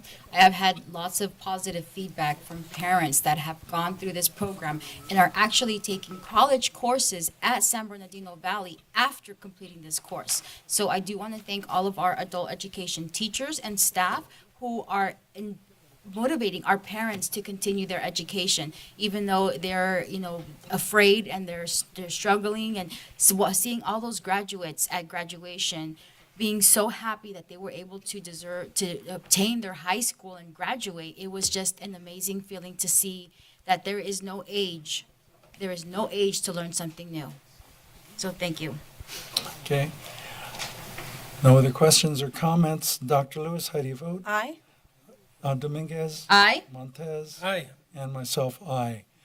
F17, approve a renewal agreement with Think Together. So move. Second. All right. Heartfelt. I love Think Together. Me too.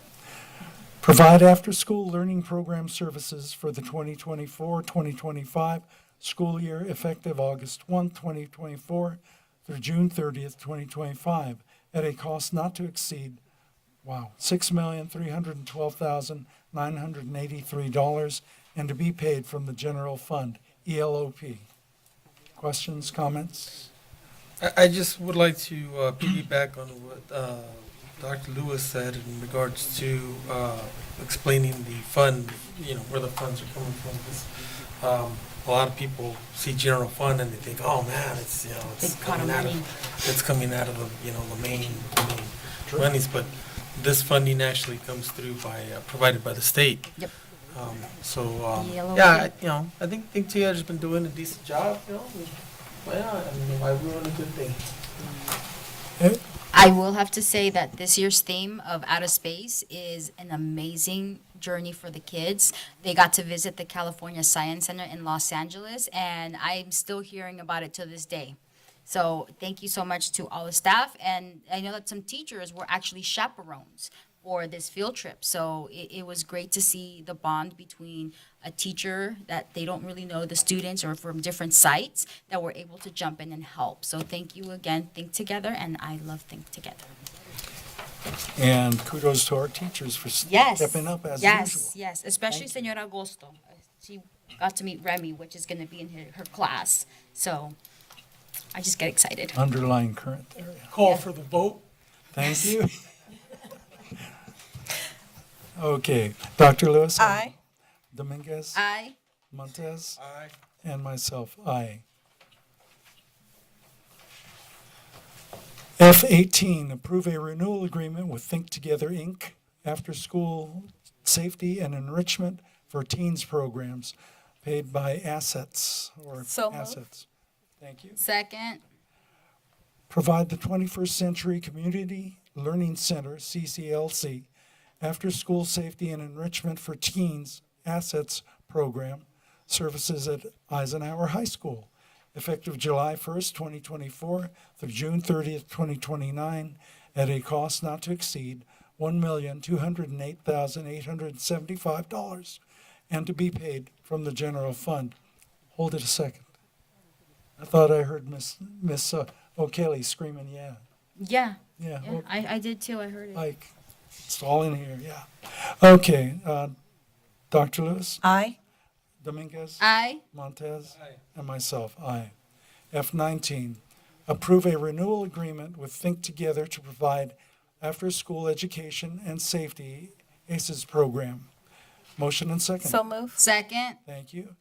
Provide the after-school educational and safety program at 18 elementary and 5 middle school sites in the district, effective August 10th, 2024 through June 30th, 2025, at a cost not to exceed $3,711,559.04 to be paid from the ACES grant. Questions, comments? Dr. Lewis? Aye. Dominguez? Aye. Montez? Myself, aye. F20, approve an agreement with AB 104, California Adult Education Program, Rialto Adult School. Motion and second. So moved. Second. Thank you. Qualify as an active member of the California Adult Education Program, AB 104, for the 2024-2025 fiscal year to receive an allotment of $1,415,512. That was the So, Mr. correction. Martinez, it's 150, it was corrected. Yeah. All right. Correction. Not find it in my mess. It's 152 instead of 512. So 512 needs to be There it changed is. to 152. This is part of the discussion, action item F20. Agreement with AB 104, California Adult Education Program. The cost as $1,415,152 and not as printed, $1,415,512. It's 10 o'clock. Yes. Okay. Dr. Lewis? Aye. Dominguez? Aye. Montez? Aye. And myself, aye.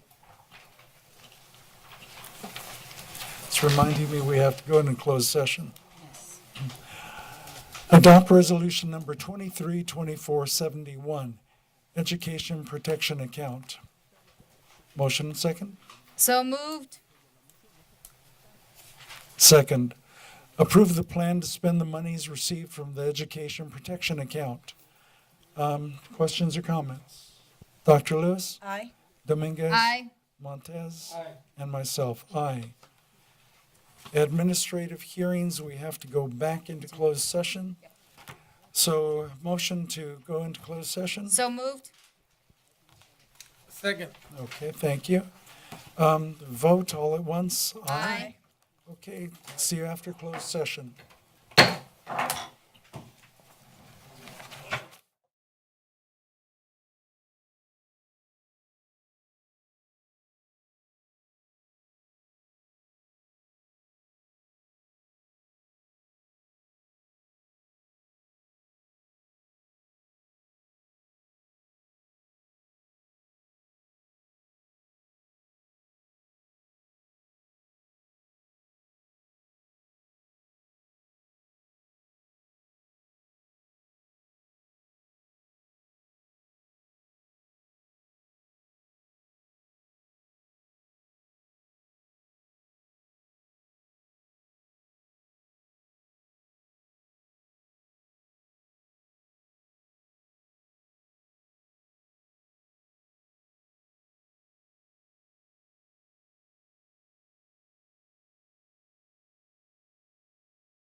Okay.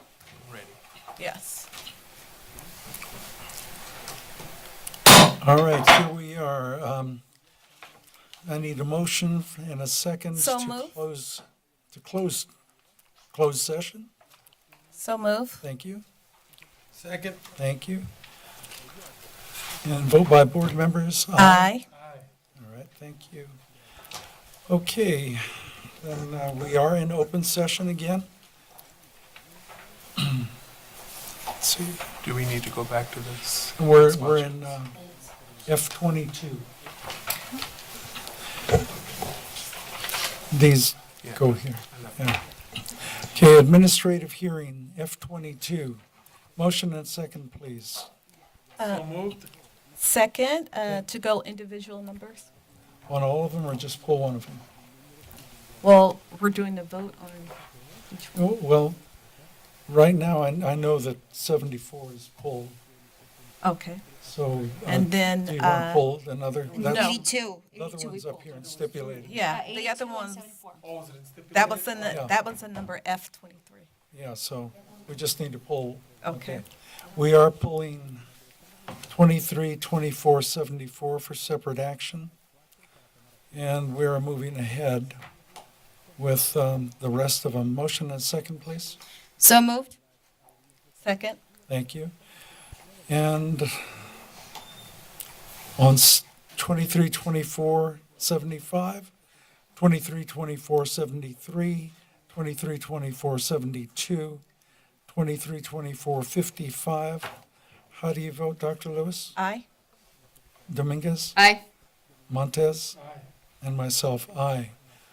Okay, motion and a second to vote on So moved. 23, 24, 74. Second.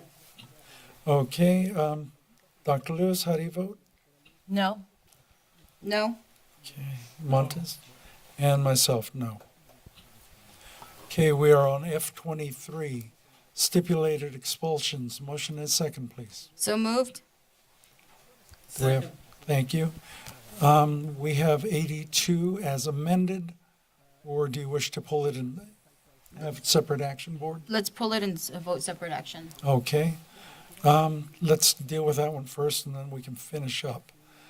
Okay, on 23-24-82, as amended, how do you vote, Dr. Lewis? No. Okay, Clerk No. Dominguez, Montez? No. And myself, no. Okay, on the remainder, which are 23-24-81, 23-24-79, 23-24-78. Second.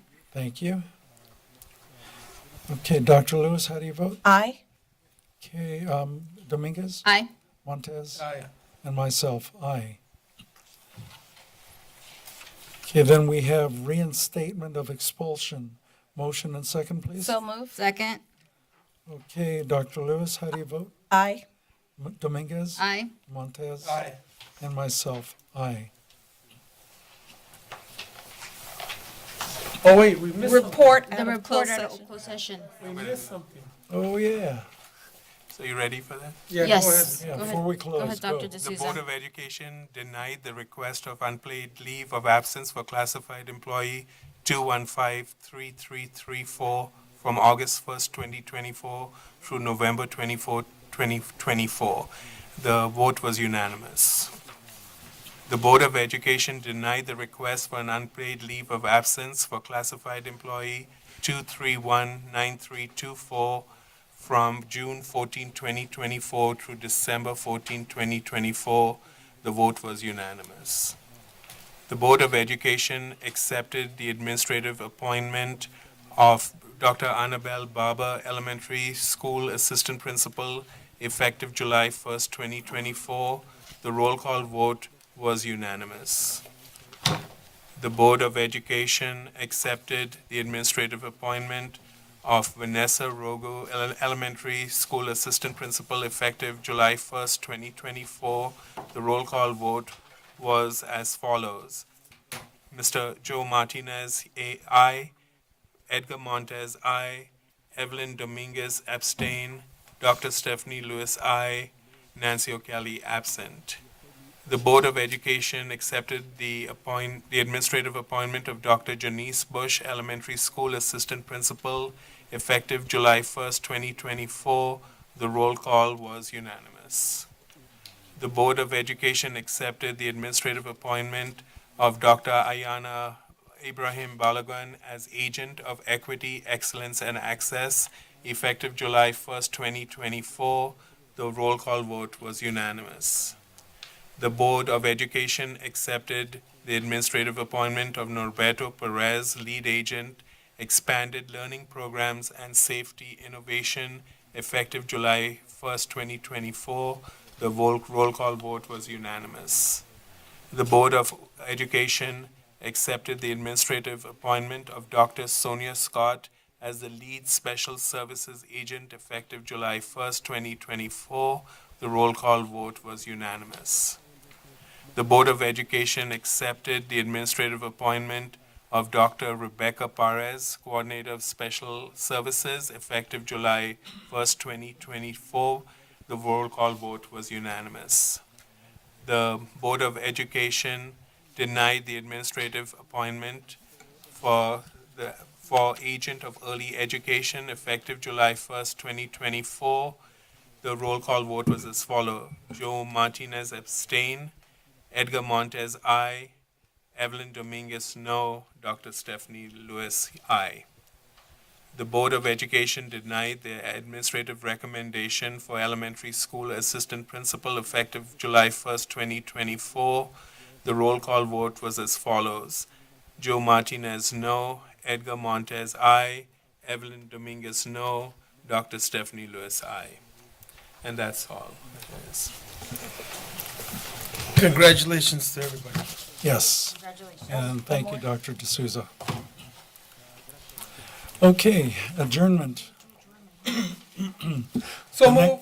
The next regular meeting of the Board of Education of the Rialto Unified School District will be held June 26, 2024 at 7 p.m. at the Dr. John Casalunas Education Center, 182 East Walnut Avenue, Rialto, California. Materials distributed or presented to the Board of Education at the board meeting are available upon request from the superintendent's office. We have a motion. Did I hear a second? So moved. Yes, second. Okay. Vote by all. Aye. Aye. Time 11:13. Time to go home.